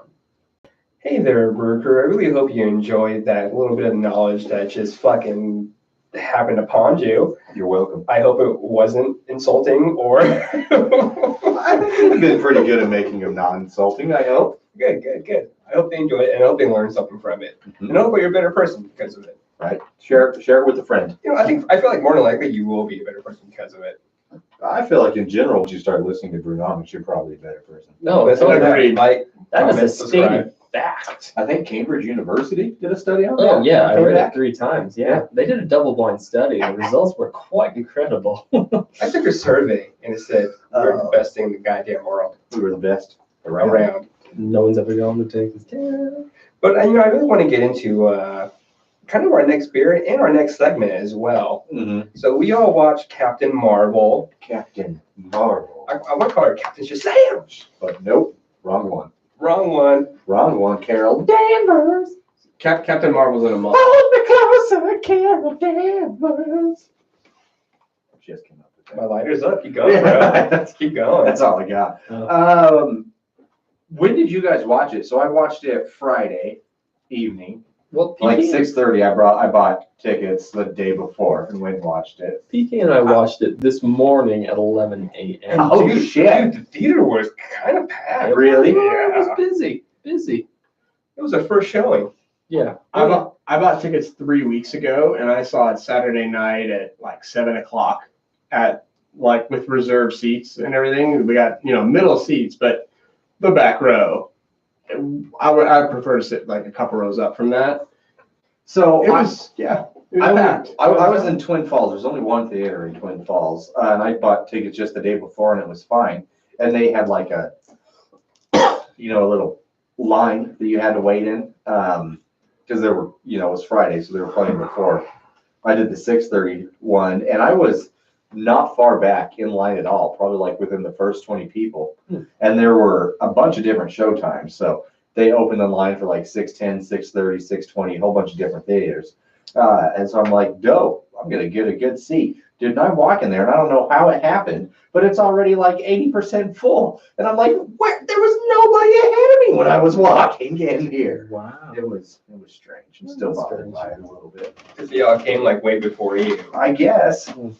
Well, now they're in a different line or what? Marvel peeps are hardcore, man. Dude. Did you guys have a good theater going experience? Did you have a-holes in your theater, like crying babies? Did you have people? I had a dickwad that kept burping. Oh, really? Mhm. Okay. And it really pissed me off. You don't say, said guy who burps religiously on our podcast. Yeah, it's not a movie though. Yeah. He knows where to keep it. Yeah, keep it in the family Private listeners.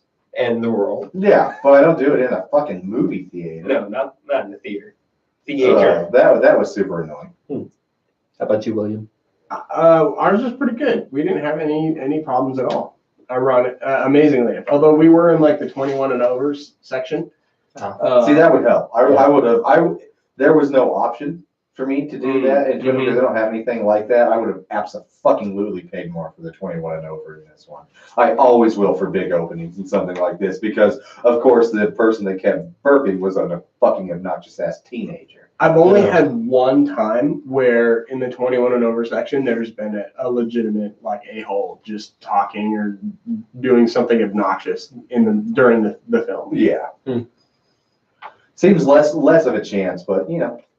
PK and Vic, what do you guys have? Do you have a good show? I personally was okay. PK had a bit of an issue. Did I? Oh yeah, there was some captain asshole. He wasn't right behind me, but he was like to the left of me, like angrily behind me, like kind of kicking the other seat or trying to put his feet up. So I kept putting my arms up and just kind of like doing, like put your feet down, bro. I'm not dealing with this right now. I don't want to talk during the goddamn movie. And then during the credits, I was like, yeah, I'm talking to Vic, like, yeah, Captain Asshole behind me, fucking just keep putting his feet up. Vic looks at him, I kind of look at him. Yeah, I look and back. then I'm like, yeah, I don't want this during my end credit scene now, bro. Go fuck yourself. Relax. Oh, Yeah. Other than that, I had a grand old time during the movie. Good. That can really ruin an experience of a movie. Just don't. Yeah. Just while we're on the subject here, have any of you ever like just completely interrupted a movie or whatever and just told the person off? Like, I know we've all wanted to, but have you ever done it? I have not been irritated. I think the closest we all were was when we watched Watchmen. Yeah. Oh yeah, we were all about there. We're going to fight this one dude. I relate. All three of us. but I don't know. I don't think we. I don't think we had to. No. I think we all turned around like sequentially, and we like looked at this person, and we're like, "Pull your shit together." Because he was also saying shit about the movie too. It's like, why would this happen? Why would he do that? And it's just like, God damn it, you goddamn asshole. Yeah. You didn't read the book. You're not even watching the movie now. Yeah. And we all made it a point to like read the book, watch the movie. We chatted about it. So it can really ruin an experience, which is why I brought that up. So. Yeah. Actually, don't be an asshole in Yeah. the movie theater. Those are the worst assholes on the planet. Because those are the same sort of dudes. So like, sorry. if you're interrupting in a movie, or if you're burping in a theater, or if you're questioning loudly what's going on screen, I can guarantee you've like groped a woman on a train against her will. Oh, absolutely. Yeah. You got elected president is what happened. Right. Yeah. Probably. Probably. Yeah, but you've definitely sexually assaulted somebody. Mm-hmm. Same kind of people. Easily. Yeah. Prove me wrong. Can't do it. Can't do it. Science. No, sorry. All right, so let's check out our spoiler-free review of Captain Marvel. What do you guys think? So let's just talk about the characters real Yeah. quick, kind of how there were. So we had a bunch of Kree, some Skrulls, I guess a bunch of Skrulls also. Mhm. Obviously, Brie Larson I can't remember what her friend's name was in it. What do you guys think of Brie Abigail. Larson? I thought Brie Larson was pretty okay in it. Mhm. She gave her performance-wise, it was just like very muted, I think, but it was appropriately muted because I of thought it was super flat. yeah. Yes. And which bothered me because they also tried to give her a sense of humor, and I think more than once made a reference to how funny she was, and you could tell there were several times, at least in the theater, and I was in a packed theater, where she was trying to make jokes in it. And I can't remember specifically what it is right now, Mhm. but like just nobody laughed, Oh, like just nothing landed in there. And I thought as a whole she did okay. You know, she's got all right, but just flat in this one, you know? Yeah, and I can agree with you there. I think when she gets around other superheroes, she's gonna blossom a little bit and then be more funny. But it's not the same fish out of water experience that we saw with Captain America. You know, there's not as much of a generational gap between when she was gone and when she's now back. True, definitely true. I could see that. Yeah, because Captain America, very military, much not unlike Brie Larson's character, Carol Danvers. So coming from a huge military background, they don't jump around a lot. And so I can kind of see where you're coming from there, because even after a few movies, Steve Rogers did gain a good sense of humor from that. So hopefully when she gets more interactive with some other characters, we'll see her personality come out. Yeah. What do you guys think about the de-aging with Jackson and also Clark Gregg? It was incredible.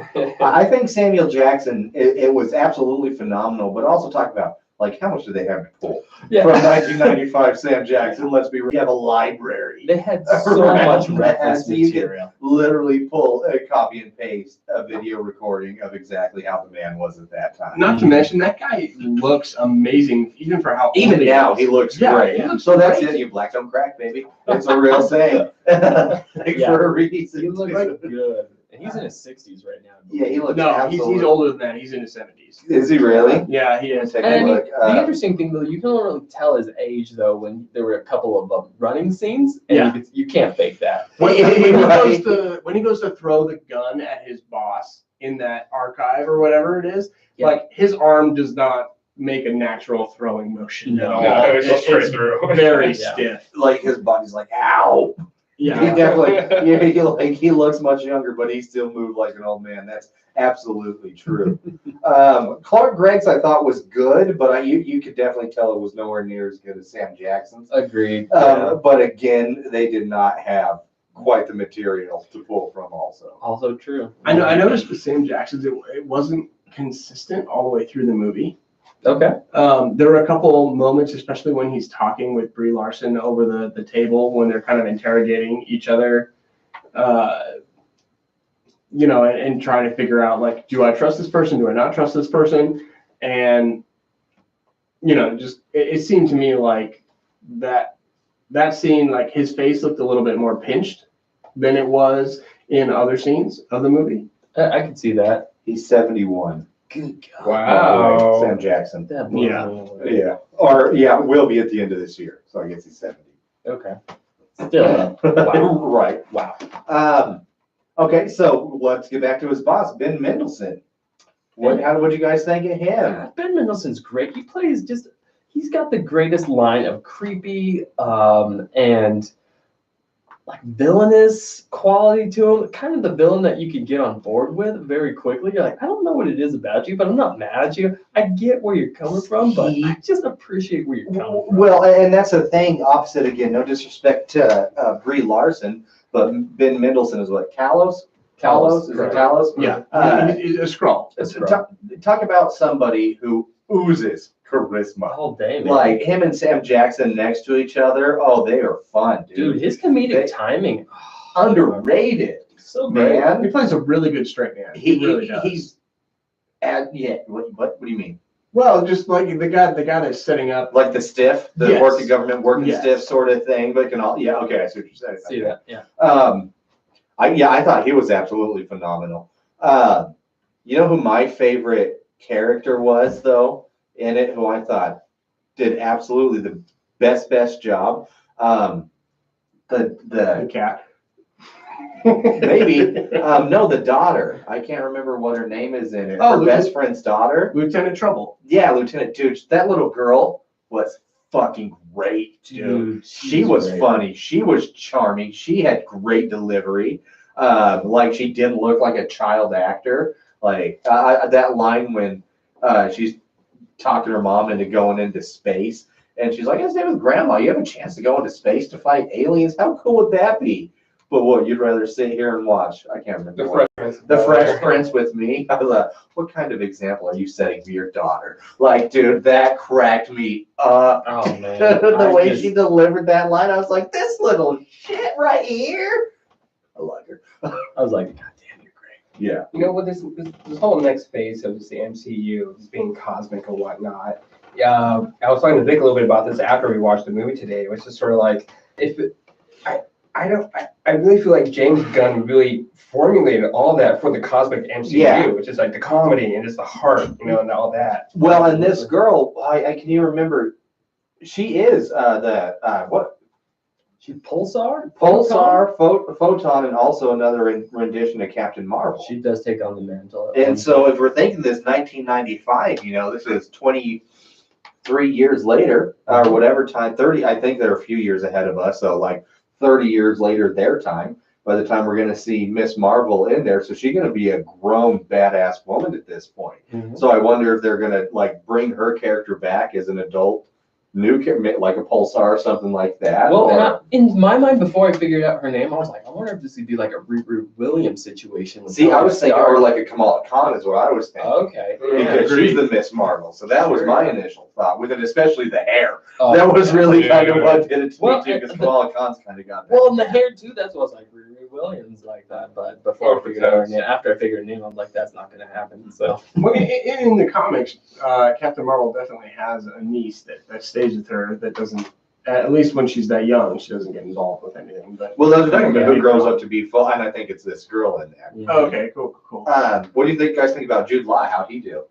It was awesome. Of course he is. man. He was Jude great. Law is phenomenal, man. I really like that guy. I kind of thought he was a bitch for a while. I don't know what it was about him. He was kind of reminding It's me like almost like romantic comedy. exactly, It's kind of a like a space. Hugh Laurie, that pretty boy British. And then I think what really drove it home for me was Sherlock Holmes.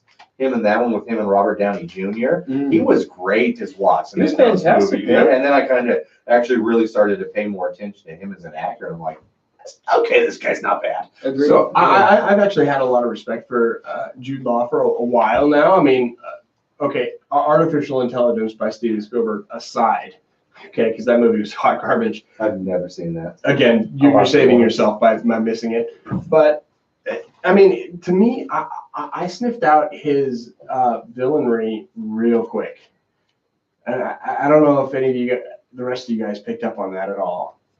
Well, okay, sure. I know we're getting a little bit more into spoilery. Yeah, Let's hold off on that for a bit. All right, I will save those comments, but we'll come back to it. Okay. Was there? Shit! I just had a point I was going to make, and then Will threw me off. You're welcome. Will, come on.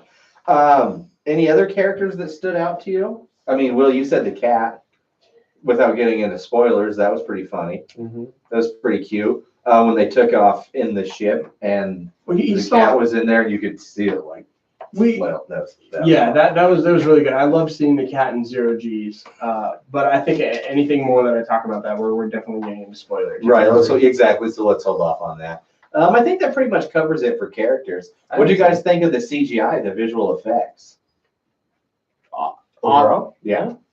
It was good. I liked It was them. good. Yeah. I can't think of anything. that It really wasn't bothered me. cheesy. Nothing bothered me about it. Yeah. No, and that's something I was looking for because, of course, you guys know me. I always want to nitpick at something just because I can. But no, I was quite impressed. They did Definitely. a very good job. Disney showed their money. And that's the other thing. And I was nervous because I figured there would be some flaws because there's such a space element into it, and that's always because that's pure CGI where you're going to be able to find some flaws. But yeah, they spent some money Yeah. on this. Especially just like, flying around and shooting like plasma beams from your hand.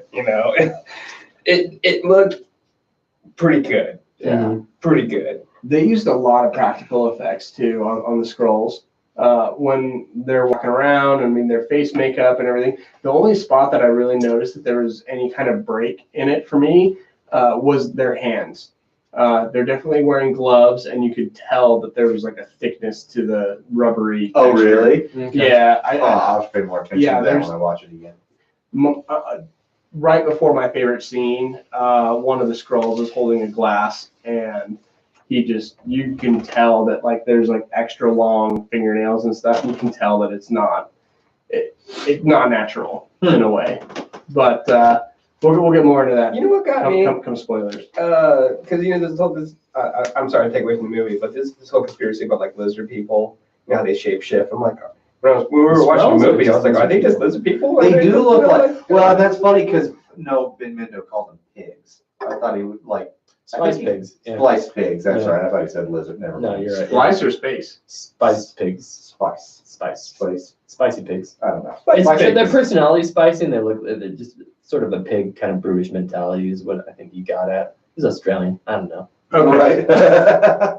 They have a different kind of pig in Australia. Oh, actually, that's not true. There was one thing that bothered me, and that was the way Ronan looked.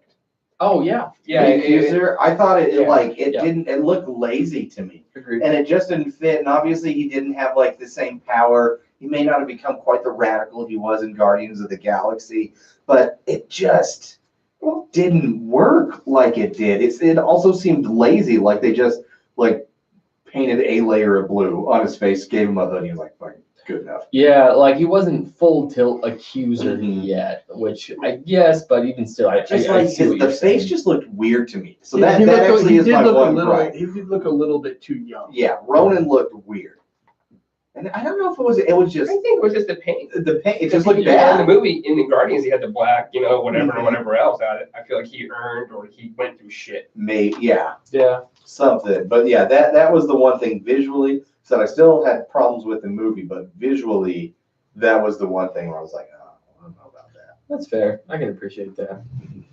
I didn't have any either. There was a couple. I think there was a scene with a plane that I was like, okay, I call bullshit, but that's just me. And I was like, I get it. It's fine. Like she was the plane with the experiment. Like it's a spoiler. I'm not going to get into that. Okay. So Okay. I was like, mark it down if it's for Yeah. spoilers if you can. I don't know, that would be interesting. Might as well get into it. Do we have anything else? We were gonna rank where we thought this film stood against the other Marvel origin movies before we got into spoilers. I think, right? Yeah. Yeah, sure. Where do you think its place is in the MCU? But as a origin story, it's fine. I would probably go like this isn't there with Doctor Strange with me Mhm. sort of thing. Mhm. It's not as good as Iron Man or Captain America. No. Not even as good as Thor. Wow, I know you do. I kind of right around there. Maybe, Yeah. okay. Jesus. Laser eyes in the guys. back of your I skull. know. Don't let us swayed you, though. But you're probably right, though. You're probably right. This, I think, as a whole, may have been better or as good as Thor. Maybe a little bit better. Especially going back, like, how long has it been since you guys have watched the first Thor? A month. Probably, yeah. Did you notice how 2 off-putting Hemsworth's eyebrows and facial hair are in this? It's like they bushed him and like bleached him blonde, so they're way more like prominent Viking looking. Yeah, exactly. They That's definitely Viking. they cleaned him up a lot more in these ones, but it kind of looks weird. To me, the thing with the first Thor that threw me off more than his eyebrows was actually the Dutch angles of every single shot. It was like taking it like kind of like where the horizon line is not level.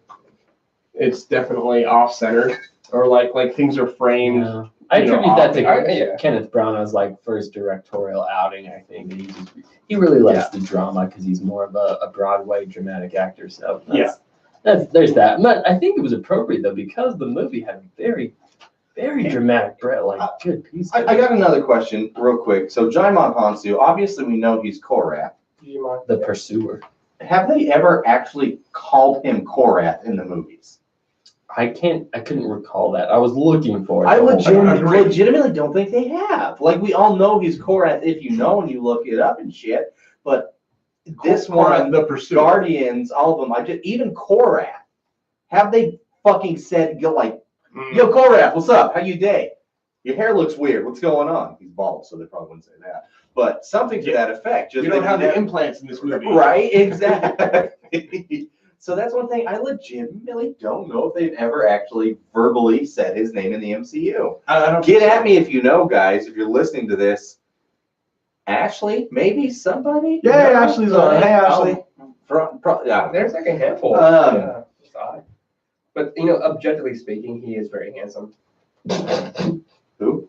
Juan. The Pursuit. Oh, I see what you did there. That's great.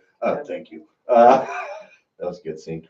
What do you? I don't know. What else you guys got before we get into I it? think this as a movie in general, not just as an origin movie, was really well done. I think Marvel has gone through their experimental phase for quite a while now, that they know what really truly works and what the people like, and what just in general how to piece the story together. I think that you're right. They have a formula, they're sticking to it, and they are really utilizing And the it formula. fucking worked. It does. Yeah. It does, man. You're absolutely right. And I was just in it. I was in it. I was in to win it. Dude, I was totally in it, man. There was a couple of times in the film that I was watching it, and I was like, oh my God, I just really feel for this character. Like, there's these poignant moments that occur. I was like, I am with you, Carol. Let's fucking do this. Yes, because I feel like the rest of the cast is just kind of picking up for her. And at the same time, it doesn't take away from the movie. Absolutely. Yeah. Well, Yeah, on that beat, to not take away from any of the comments that we've said, let's just move right ahead into spoilers. That way we can get into some of those moments more specifically. And hopefully everybody here who's on the cast has seen it, or at least has made an effort to see it before listening to this, or just doesn't care. But I feel like I'm ready to move on to spoilers, you guys. Before we do, let's drink a beer. It's been a while since we did that, so if you haven't seen the movie, don't go away just yet. Give us a little bit longer. Okay. We're going to drink one more beer. It's our final beer of the night, and then we will get into spoilers here. And then once you guys watch the movie, if you have it, you can come back and tune in for the rest of it. I jumped James Gunn. Well, and here's the thing. I guess if you haven't seen the movie, before we move on, should they go out and see this movie in theaters, or should they wait around? Vic, what do you think? I say go out in theaters and watch it, just because of the epic nature of the film. It takes place in such a beautiful settings and locations, and just the CGI. You go out and watch it. Paula? Go enjoy it in your local theater. Will? Go see it if you can't wait for something before Avengers Endgame. Shut up, Will. Well, if you don't see it, it'll get spoiled. So it all depends on how you feel about spoilers. I honestly don't know if you should rush out to see it, but I would maybe definitely go see it on a Tuesday. Something to that effect on there. But to Vic's point, it's at this point, it's a cultural event, right? So you kind of got to go see it. Well, and you have to keep your pop culture awareness up, and just to stay on track with conversations, man. You don't want to be left out, dude. Exactly. And plus, the movie's like, again, it's not my favorite. I had some issues with it, but overall, I did like it, and you got to watch it. You just got to. Well, it's just integral to the whole MCU, of course. So Yes. Yeah. Right. Okay, so here's our final beer. This one is kind of interesting. I think maybe I've never had anything by. Oh yeah, we have Groundbreaker. I actually like Groundbreaker. They do a lot of gluten-free beers. Fuck, I can't remember. Speaking of our March Madness bracket, we had one of theirs last year, which was, I think it went like almost to the end. The Olali or something like that. It was made with like rose hips and hibiscus, gluten-free beer, and it was surprisingly fucking delicious, man. So Groundbreaker, like if you're one of those people that have a gluten intolerance or just don't want gluten, if that's what you're aware, you should. But you like beer, you've got to give Groundbreaker a shot. These guys actually have a really good pale ale, a brown, that weird Olali hibiscus, almost rosé style beer, porters, and now, well, there's this one. This is called their Paddy Porter, Paddy. So really, I just got it because it's kind of hard to find Irish themed beer, and this seemed to work. So let's get down with it. Get down You know, with I it. just want to stop you because I'm on their Untapped right now, and I'm looking through their beers, and over 95% of their catalog, and that's 357 beers, gluten-free. They're nearly an exclusive gluten-free. brewery, Exactly, which is and that's what I'm saying. incredible to And me. I haven't had, like I said, I've probably had 4 or 5 of their beers, but every single one of them this one I have not had yet, so I'm quite excited. But they're like standouts. So again, that's one thing. A lot of people that because if you think gluten-free is not a real thing, you also probably think vaccines give kids autism, or that the world is flat, or that climate change is not real. So it's a real thing. It's a thing. Whether you like to admit it or not. So it's cool that there's finally a brewery that has a really good option. Because I know Omission is another one. Sorry, Omission, your beer sucks. But these guys do, well, up to this point, have done a good job. So let's see how this fucking Patty Porter does. Hey, man, I am just impressed by that catalog. Okay. Paula, what's it say on the can, my man? Oh, a lot of big words. Do we need to have somebody else read it? Are you going to trip up on them? I might trip up on them. I can try my best if you want me to go with it. I do. Okay. So, well, in big words, it says gluten-free, which is nice, I suppose. Oh, is that what you meant by big words? Yeah, They're it's literally huge. bigger It's than the other words. huge. It's huge. It's taking up most of the label. It's a large font. That's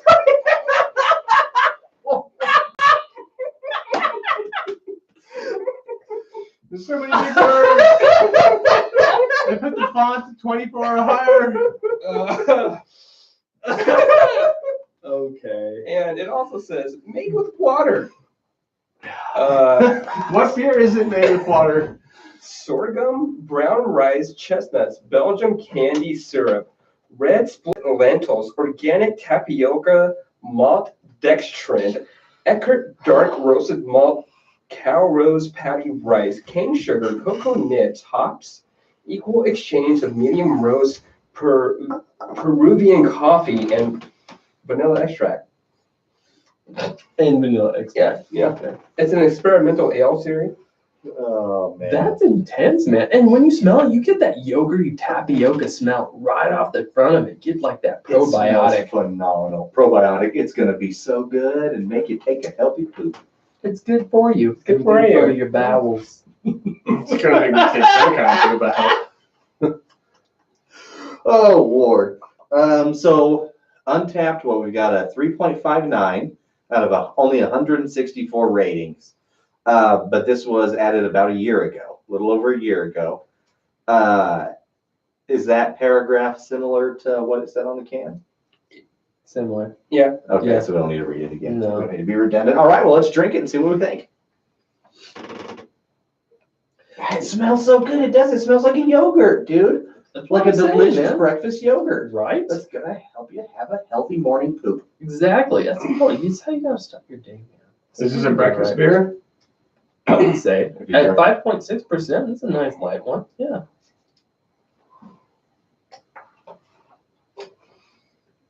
Y'all like that Greek yogurt? I do. I'm not mad at it. Yeah.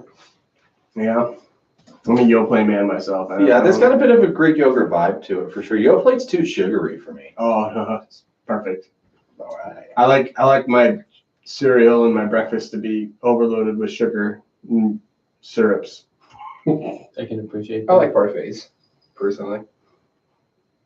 Man, breakfast would be awesome. I can't remember the last time I had What motherfucker breakfast. didn't like parfait? Yeah.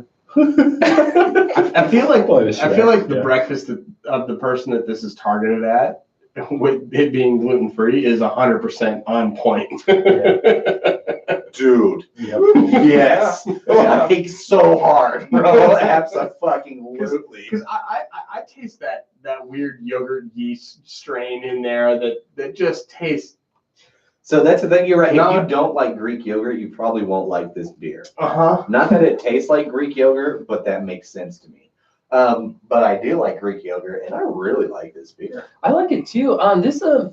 Groundbreaker sort of reminds me of Barbarian Brewing, as they have so many experimental beers. Because I was going through their library of beers at over 357. They only have certain beers at certain times, so their experimental nature sort of speaks to me in the sense that they just keep trying new and different styles, all of which are in the vein of gluten-free, which I can really appreciate because they're probably one of the only ones. It's a very small amount of brewers out there doing gluten-free stuff for those who need gluten-free. Well, it's got to be so hard to make it good because there's obviously so much gluten that goes into beer. And I have a couple family members who like absolutely require gluten-free, and it's not a choice on their part. They have to. It's like, I'd like to continue living. Yeah. So I can't keep drinking. And so yeah, this is a beer I totally recommend to her. It's pretty great. Well, I know our friend and good supporter of the show, Chris, her and Matt, they don't fuss with the gluten much because their kids have gluten issues. So of course they change their whole diet around it because that makes sense. Yeah. And they both like beer, so that's one that this is a brew I've recommended to them. It's a beer we drank when Vic and I went to go visit them. It's true. Well, Is that because you can't have any gluten in their house? I mean, their children aren't drinking, right? Well, it's just. I mean, Of their kids have a pretty high tolerance anyway. They're children of their parents, and I hope for one Dude, day. they drink like fishes. Mhm. They can put us to shame. But Maybe. ultimately, I That was a think good time. for Chris, it's it's just an overall health thing. Okay. Because even if you don't have a gluten intolerance, usually your body does better without a shit ton of artificial gluten pumped into it. There's that. Okay. So there's that. You used the right word, artificial gluten. Well, and even So real gluten, there's still I'll let too it much pass. gluten. What does the word gluten mean again? Glue. We've said it a lot. It's a lot. I know, right? I was going to say too much gluten. We have to move on. Well, gluten is the reason. It's the main reason the bird box. That's why people go crazy. Oh, I didn't know that. Yeah. That's not true at all. I know. That's not true. I haven't Fucking seen the movie. I Monsanto. understand, yeah. Monsanto created Bird Box. That is a refreshing pour. So I guess all we can do at this point is rate it. Have we rated it yet? We have. We've just been We've chatting away. just been wasting time. Just talking like girls in the schoolyard. I'm gonna rate this at a 3.25. Really? Okay. I will agree. Okay. Thank you. Thank you. We thank you for your rating. I don't like Greek yogurt. What's the problem for you? It tastes sour. So, fine, 2.5. Oh. I had it written down, so. It's super filling me up right now, this particular beer. Taste wise, I actually don't mind it. But overall, if it's a beer that I would buy by myself, I probably wouldn't, but 3.0. Someone could buy it for me. All right. I admire what they're doing.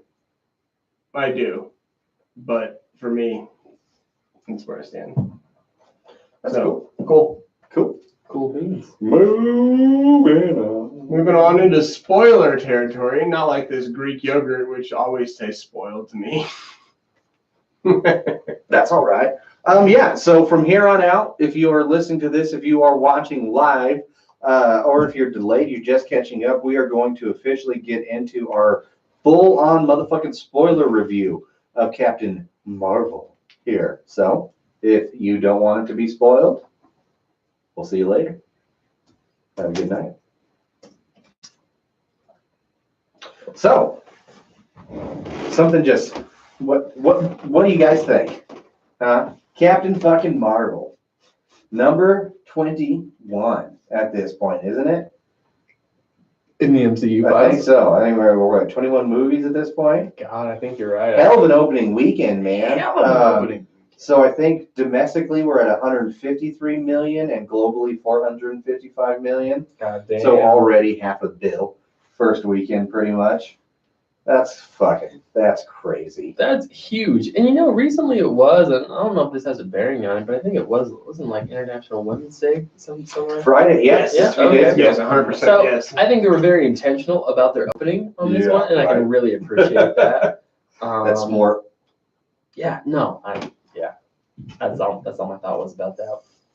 So I guess I don't know. I guess let's start. How do you think the movie opened, Paula? Paula, give us a synopsis of the movie. Run it down for us. Run it down. Yeah, within 3 to 5 minutes, full movie synopsis according to PK. Let us know. And I was sober. Starting I with can't remember that spoilers. much. Well, Well, I guess if you guys know the story of Green Lantern, think of that.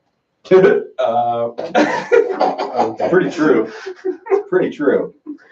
But as a movie that's very empowering for not just women, but people in general.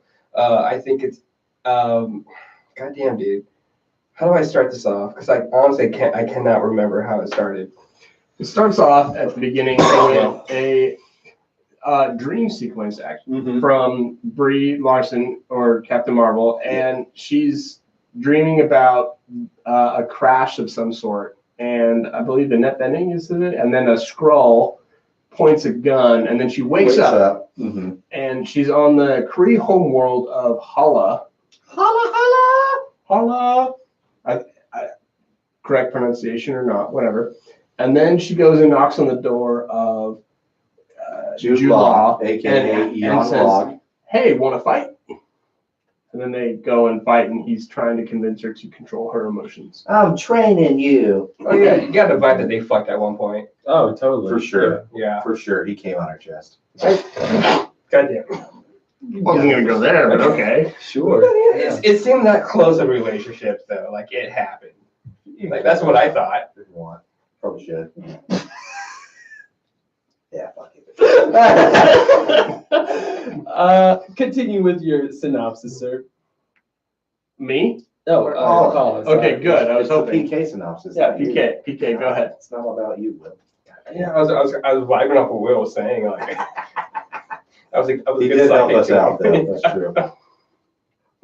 Yeah, keep going. Sorry. Oh, well, overall, Carol Danvers. I was gonna say Deborah Canvers. Fucking Daryl Cameron. Fucking You know, she Daryl. gets a lot of flashbacks. She has a lot of bad dreams, but throughout her, I want to say her assassin career or military career Sure. with the Kree. Oh, It was more like military, right? Yeah. Yeah, I guess Assassin it's military. totally a military. Yeah, intergalactic special forces. Yeah, special forces is probably the best way to put it. And they kind of, you know, they kind of they keep it within her. They don't really, you know, they kind of say emotions are shit. Nice. Yeah. I'm distracted. I've lost control. That's fair. Someone just take over for me. God damn it. So yeah. Someone want to help him out with the synopsis? No, it's his job. We fucking lost control. Okay. Thanks, Vic. Vic, if none of you, even on This is like YouTube or whatever, 6 minutes of nothing. they have been finding different pictures of us doing videos or Instagram pictures or whatever, and they've been drawing Dicks. dicks Just dicks everywhere, I yeah. mean, that's what I on do. all of the photos, and so we've been just cracking up left and right during this show. And just a second ago, we broke Paula, and So back to Miss Marvel. Lisa's concentration. Sure. Yeah. So as a movie, like I said, the origin story I thought was kind of generic. It was good. It didn't have like a lot of lulls in it necessarily. I will say one of my favorite things about the movie, and this is something that Marvel as a whole does a pretty good job, is it shows you don't need a love story in every movie. Agreed. And I really, really enjoyed that because I'm fucking sick of it. And I think a lot of times love stories take away from movies, specifically things like Jurassic World. The remakes on that one, how they try to shoehorn in that weird love interest between Bryce Dallas Howard and Chris Pratt. To me, that was a major detractor from the movie, and the movie would have been better without it. But Marvel consciously, for the most part, not always, a lot of movies don't have that in it. And this one specifically, I think, benefited greatly from that not being part of the story. I think you're right, man. It was nice to see just a story for pure story purposes. Her drive and motivations were relevant to only her life and trying to figure that part out and wasn't cluttered by a romantic interest. Exactly. On the other hand, yes, there wasn't a romantic interest, but I definitely think that this is probably the first time in an MCU movie that we've actually seen a really good example of a girl friendship. I mean, between Carol Danvers and her black friend, the co-pilot. Maria Yeah. Rambo. Yeah. Maria Rambo. I mean, the chemistry that they had just as really good friends and, that have spent time together. Oh, dude, their relationship fucking caught me, man. It was so strong. I mean, I felt for both of them. That was my favorite part of the movie was when her friend called her out and said, "This is who you are. You are this person who doesn't take any, shit from anybody. You're confident. You're smart. You're funny. You're an asshole. That chick's a good actress, You're an man. asshole." Yeah. Yeah. Lashana Lynch is her name according to IMDb. I guess she's a pretty good actor over in the UK, which I would not have guessed she's British with that. What a good American accent, Yeah. Right. But that was my favorite part of the movie. Like that whole character development section right there. That was it. Like even over the action, that was my favorite That part. was great. Well, even the moment too, she's like, they had when she was at Maria Rambo's house. Like, was this hard? Like, no, it wasn't hard. And then she outlines all the difficult pieces. It was hard, because my friend died in an accident that I can't tell anybody about. I was like, oh, Right. God, Jesus Christ. Right, $1 billion cover up or something. Yeah. I was like, oh man, you're right. That would be so difficult. Jesus. Well, I think with Captain Marvel, it had to be a movie at least people would accept and say that if anything, it was entertaining. Yeah. But I think the movie does hit different levels as well. But as when you watch it, and as you take it as it is, I think they went out the ballpark with this particular movie, man. You think so? For me, I was expecting them to fail. I was too. It's like I absolutely after was. Infinity War, it's just sort of like, where the fuck did you go? Here's a question. Okay, what do you guys think of the Kree flip? Flip flop. I loved it. Kree ain't bad guys. I love that the apparently, in scrolls were universe. just like, we're just people. Or no, I'm sorry. Sorry. Thank you for picking up. And then the Kree were the bad dudes, yeah. The Kree were the bad dudes, which we always kind of knew, especially from Guardians of the Galaxy, that the Kree are kind of assholes. But the Skrulls we've always thought are assholes, and in this one, flip flop. But it was such a perspective change too to sympathize and empathize a lot with the Skrulls in this, because we've been taught through comic books and the Agents of S.H.I.E.L.D. show and just the looming presence of the Skrull coming in, that they're the assholes, they're the people we got to take out. But come to find out, not the case. Well, and this is 1995, so maybe things have changed. True. It has been 24 years. Exactly. Yeah. So shit could happen. Maybe Talos isn't involved. Maybe there's been an uprising. Who knows? But to your point, though, with the way it flipped, I think part of that, Ben Mendelsohn being so good in this one. And he's really helped the entire Skrull. He's usually cast as the villain, but he is such a That's been changing a lot lately. Well, he is such a gentle hand. Mm-hmm. He's definitely controlled. Very by the books. Corporate in a lot of his movies. That's especially a good way to put it. Actually, Rogue One. I mean, he was corporate. He was like, I need to do this into advance. I care about myself. Yeah, he's kind of a bastard at the end, but in this, you're kind of going into that expecting that with him being Fury's boss, and then you find out that he's a Skrull, and he's like, oh, that's a bad guy, and then right after that, as long as you're able to make that connection that he is that Skrull, he is the guy that has been leading this whole thing. When you find him in the house and just revealing everything about hey, they have tricked you. We just want to go home. I want to get back to my family. And him coming to him, like he said, no guises, I'm here as who I am. Yeah. That was a pretty good. That was a pretty good scene, I guess is what I'm trying to say. Right. Yeah, absolutely. Word. It was a good way to sort of change that paradigm, that perspective of oh, okay. Mm-hmm. Then I just want to say we called it Vic and I called it. I brought I know it I up. hate you for it, I brought it. but I'm glad you called it. Why do you hate me for it? You called Fury's eye being scratched out by the cat. Yeah. Yeah. That's where you're going at, And right? like, I was thinking about it too. I called it in the sense that I was like, there's going to be a lot of small things that happen. Like, oh, did he lose his eye here? Oh, did he lose And his there was there? a few. There were a I couple wanted a little scrapes. bit more. I but there wanted were more a few too. scrapes, and I I wanted more did. I did chuckle. I'm glad there at least were a few. A few, indeed. Yeah. I was like, okay, nailed it. Yeah, you guys ruined that, and I was like, all right, I'll accept it. I'll accept it. You're It's like welcome. because his Nick Fury's famous line was, I trusted somebody once, And and it cost me my it eye. cost me my eye. And he was referring to the cat. He did really like The Flurkin. yeah, he did really like connect with that cat, which cracked me up. Yeah. I heard a thing about how the reason why he connected with the cat, and that was because oh wow. He connected with the cat because the director's husband, her husband really connects with cats all the time, just like loves them. And so he's like, oh, well, why wouldn't Nick Fury connect with the cat? No. So I think that was pretty cool. That he just completely head over heels, like treating it like it was a little princess or something. Well, and here's one thing that I love about that too is for a while there was that theory because Thanos has that big scar on his face that it was from Wolverine and the way they were going to cross the universe, and now it's been retracted to where a whole bunch of people are thinking it's this cat. Yeah, that's very interesting.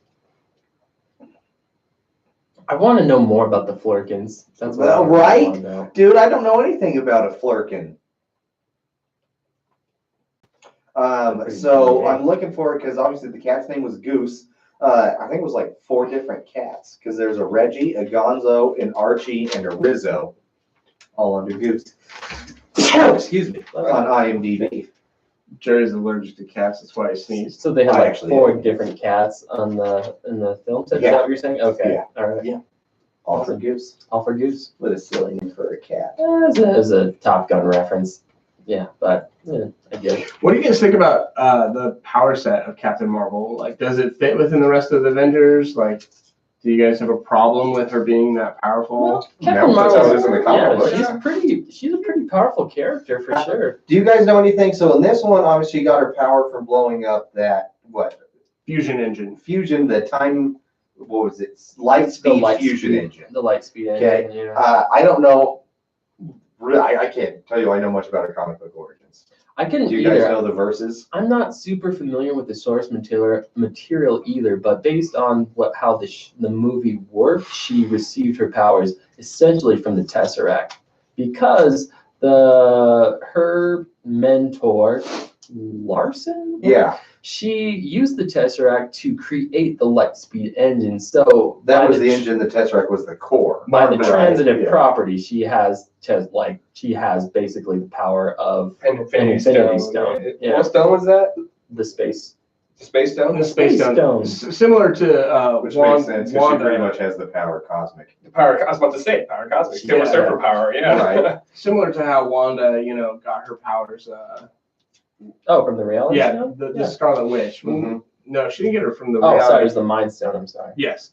But, it's interesting because, both of those women are just about as powerful as the stones that they got their powers from. It makes you So at this super point, they're the two yeah. most powerful Yeah. Marvel heroes. Mhm. Yeah, easily. So And speaking Vision. of the most powerful, like, what do you guys think going forward? Like, in my opinion, this actually creates a little bit of a problem for the MCU in that they now have to deal with somebody who has almost godlike powers. I mean, it's almost like how Hawkeye was like, in left field at the first Avengers. Now, in the 4th Avenger film, like everybody else is going to seem like Hawkeye to Carol Danvers is, Captain Marvel. I mean, it is literally a Superman problem. And so, for the listeners at home, explain what the Superman problem is. The Superman problem is that here you have a being that is so powerful that they cannot be stopped. They have no weakness, or they have no kryptonite, right? They have nothing that holds them back. They've got every single power you could possibly hope. They can see through walls. They can do heat vision. They have the power of flight. They're super strong. Like they have cold breath. I mean, Carol Danvers doesn't have all of that, but she can fly. She can punch real dang hard, and she's Got got hang out in space. what is it like Plasma fists. plasma blasts from her fists. Yeah. Plasma. Yeah. Is it? Yeah. I think she said it was plasma. Was it? Plasma Okay. or plasma, whatever. Plasma is definitely an element, like it's an element that's pretty prevalent throughout the galaxy. So Commonly used. that makes sense. Yeah. It's, what would I call it? It's like, never mind, go ahead. Sorry. It's an element, I would call it. It's an element. Okay. So, I mean, with that, yeah, I mean, for the next one, we know that she's going to be in the next Avengers Endgame, right? Mm-hmm. So, how do we stop her from solving everything up in 15 minutes? I mean, that's going to be what, like another 3-hour movie, right? I got it. Scott Pilgrim comes in. Did you see? It defeats her in a rock off. And a rock off. Yeah. Fucking Brandon Routh comes in playing the bass. Oh, yeah. Well, we all know that already happened. Yeah. Hello. Um, I didn't remember the song, man. Otherwise, I would have joined you. I'll send it to you right now. I actually have it. It's a great song. Brie Larson kicked ass. I don't know, man. I know there's more I want to say about this movie, but I'm just so tired from all the drinking today. Right, And right. I'm going to be like going back and be like, fuck, I didn't say this. Fuck, I didn't say that. Overall, though, I do like the movie. I did enjoy it. I think people should watch it. I think the stand-up montage at the end, I don't know if I liked it or hated it. I'm not quite sure. It worked. I think it worked. It did work. Because no matter how many times you fall down, you got to get back up. Some definitely just like, you know. That was my It was just so cliche. that was my wife's favorite part of the movie. Yeah. Actually, was how she would get knocked down and stand back up. So I see it the cliche, but I also see it as a necessary element to the But story. then sometimes there's a reason things become cliche, right? Or a saying becomes a saying because, it's that old saying because it's profound and there's a reason for it. Right. And that's kind of, Mhm. that's one of the foremost So examples. since we're already in our spoiler cast before we go, Stan Lee has a little appearance. Yes, thank you. Oh, God, I'm so fucking fucking glad script. you brought that Dude, up. like, Thank you. So yeah, when she's on the train and comes and he's reading it, she's like, oh, I teared up, of course, a little bit on that Yeah. one. Not only that, but it was the beginning of the movie where, usually you see like the cavalcade of the Marvel superheroes, but it was all Stan Lee's. Yeah. I thought that was. I thought it was really great. cool. Dude, and back then, there are a lot of people that are like, oh, that hurts the Marvel Universe because what? It's the real Stan Lee, so now Mallrats is part of the Marvel. Fuck yes, it is. Why does that hurt? Who Yes, it cares? is. He's a watcher. He can be whatever he wants. He's Exactly. a watcher. Exactly. He was Maybe the you was creator. Stan Lee. I love that, dude. I thought I thought it didn't bother me one bit. Not at all. So fuck off. You'd be Exactly. like, yeah, yes, Right. maybe don't fuck off. It's your life, but do fuck off. Well, I also want to notice, I don't think we actually saw the title card to the movie, Captain Marvel, till the end of the movie. you didn't. Oh, really? No. You didn't. Because you start out at the beginning, right out at just when Brie Larson, Captain Marvel's dealing with some fallout from the accident, and that's sort of slightly manipulated in her mind, and then you're on through the movie. There's no credits, there's no words, you're just in the movie off and running. And then at the end, it was the title card, Captain Marvel. I was like, Huh. yeah, which is actually pretty poignant. I thought that kind of blew my mind because Cool. I can't believe I didn't catch she that. didn't know who she was in the beginning, and at the end, she realizes I'm Captain Marvel. And you see the title card, you're like, God damn, that's fantastic. That's well done. Nice. Yeah. This whole movie really seemed like a DJ. You know how you hear like the movie kind of or the beat spinning up and it just keeps hyping you up and hyping you up and hyping you up, and then you're waiting for it to drop, and then at the end of the movie you get there and the guy drops it, but then the movie cuts, and so it's like, dang it, I'm ready for more, and so I was gonna ask you, did this hype you up at all for Avengers Endgame? Yes. The end credit scene did, absolutely. Mm-hmm. Before we get into the end credit scene, though, real quick, what did you guys think about how it seemed like this was where they got the name The Avengers, The right? Avengers Initiative. The Avengers Initiative, because he had it like the Protectors Initiative. Or You know, I something wanted. like that. I wanted. Okay, go ahead. Just with it being on her jet, with it saying like Carol Avenger Danvers. So What do you guys think of that? So with Jerry Sagers, her call sign is Avenger. And so once Nick Fury at the end credit scene, not the end credit scene, but at the end of the movie, sees the picture with Carol Danvers getting into her jet that says Avenger on it, he's like, I got it. Avengers. End of the movie. I appreciated it. Full circle. Yeah, I liked it. I didn't. I thought it was shoehorned. Oh, Me really? too, me too. I thought it was super shoehorned in to do it. It really bothered me.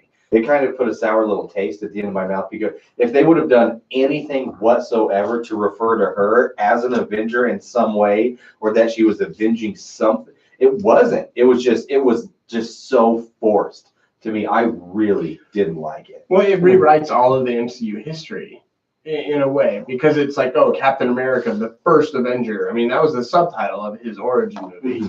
And now it's like, no, Carol Danvers. Well, and especially first Avenger. Sorry to remember, but especially with Janet Van Dyne coming back with the original Wasp in the comic books, she's the one that named the Avengers.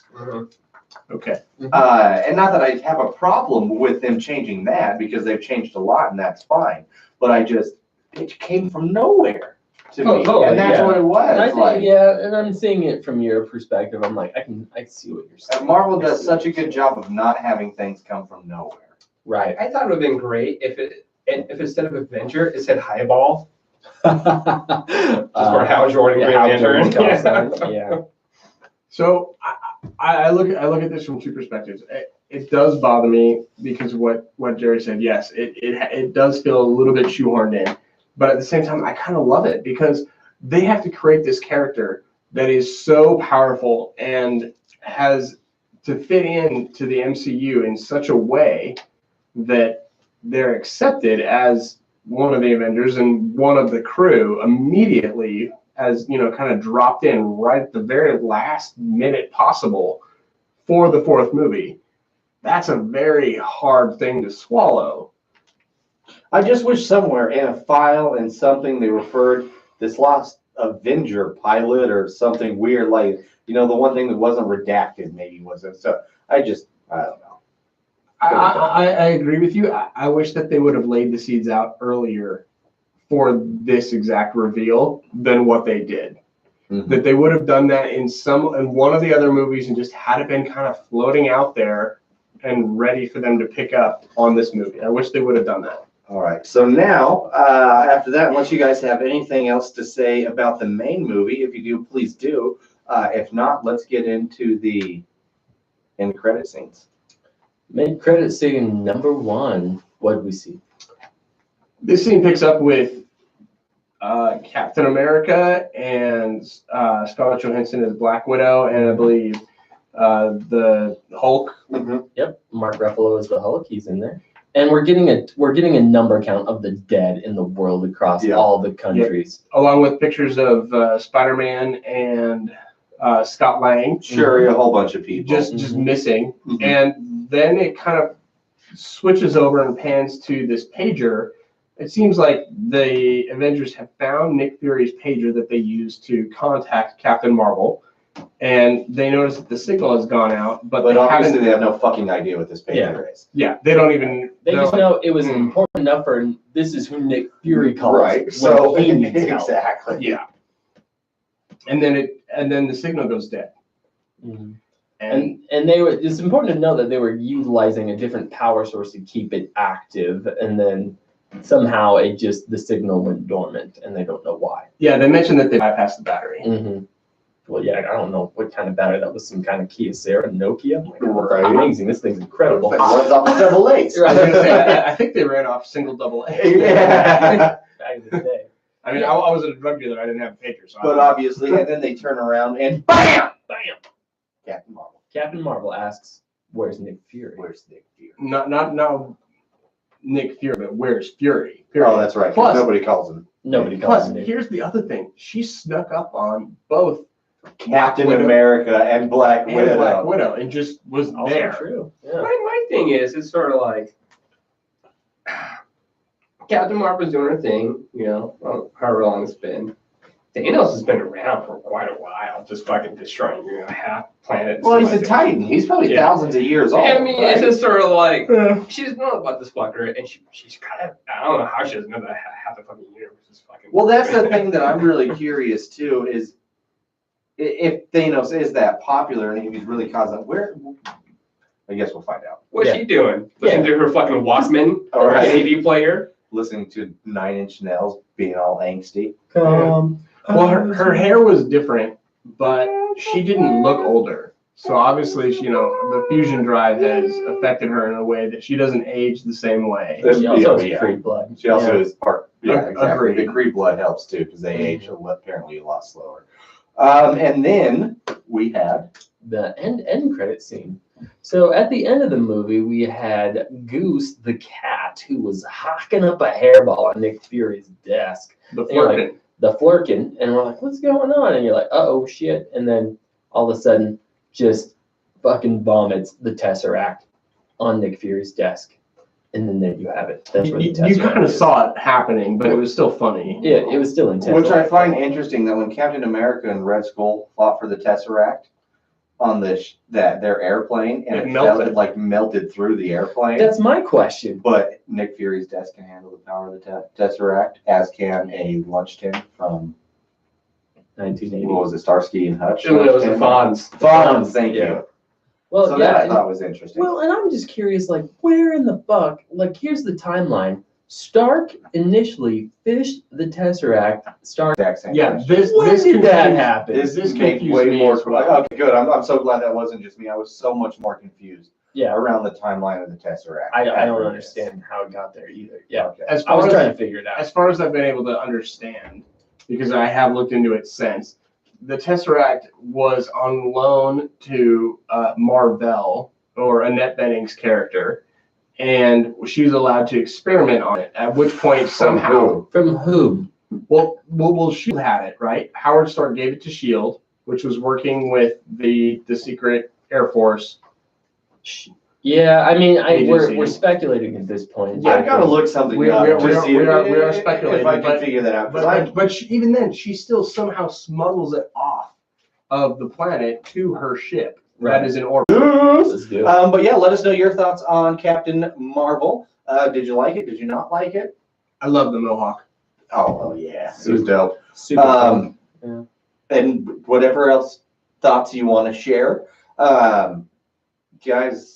I think we pretty much finished. We don't need to talk about what we've been reading, watching, doing. We did that in the beginning. So Mhm. unless you guys have anything else, I think it's time to wrap on up. Look for the Brewnomics March Madness. March Madness beer bracket that's coming out.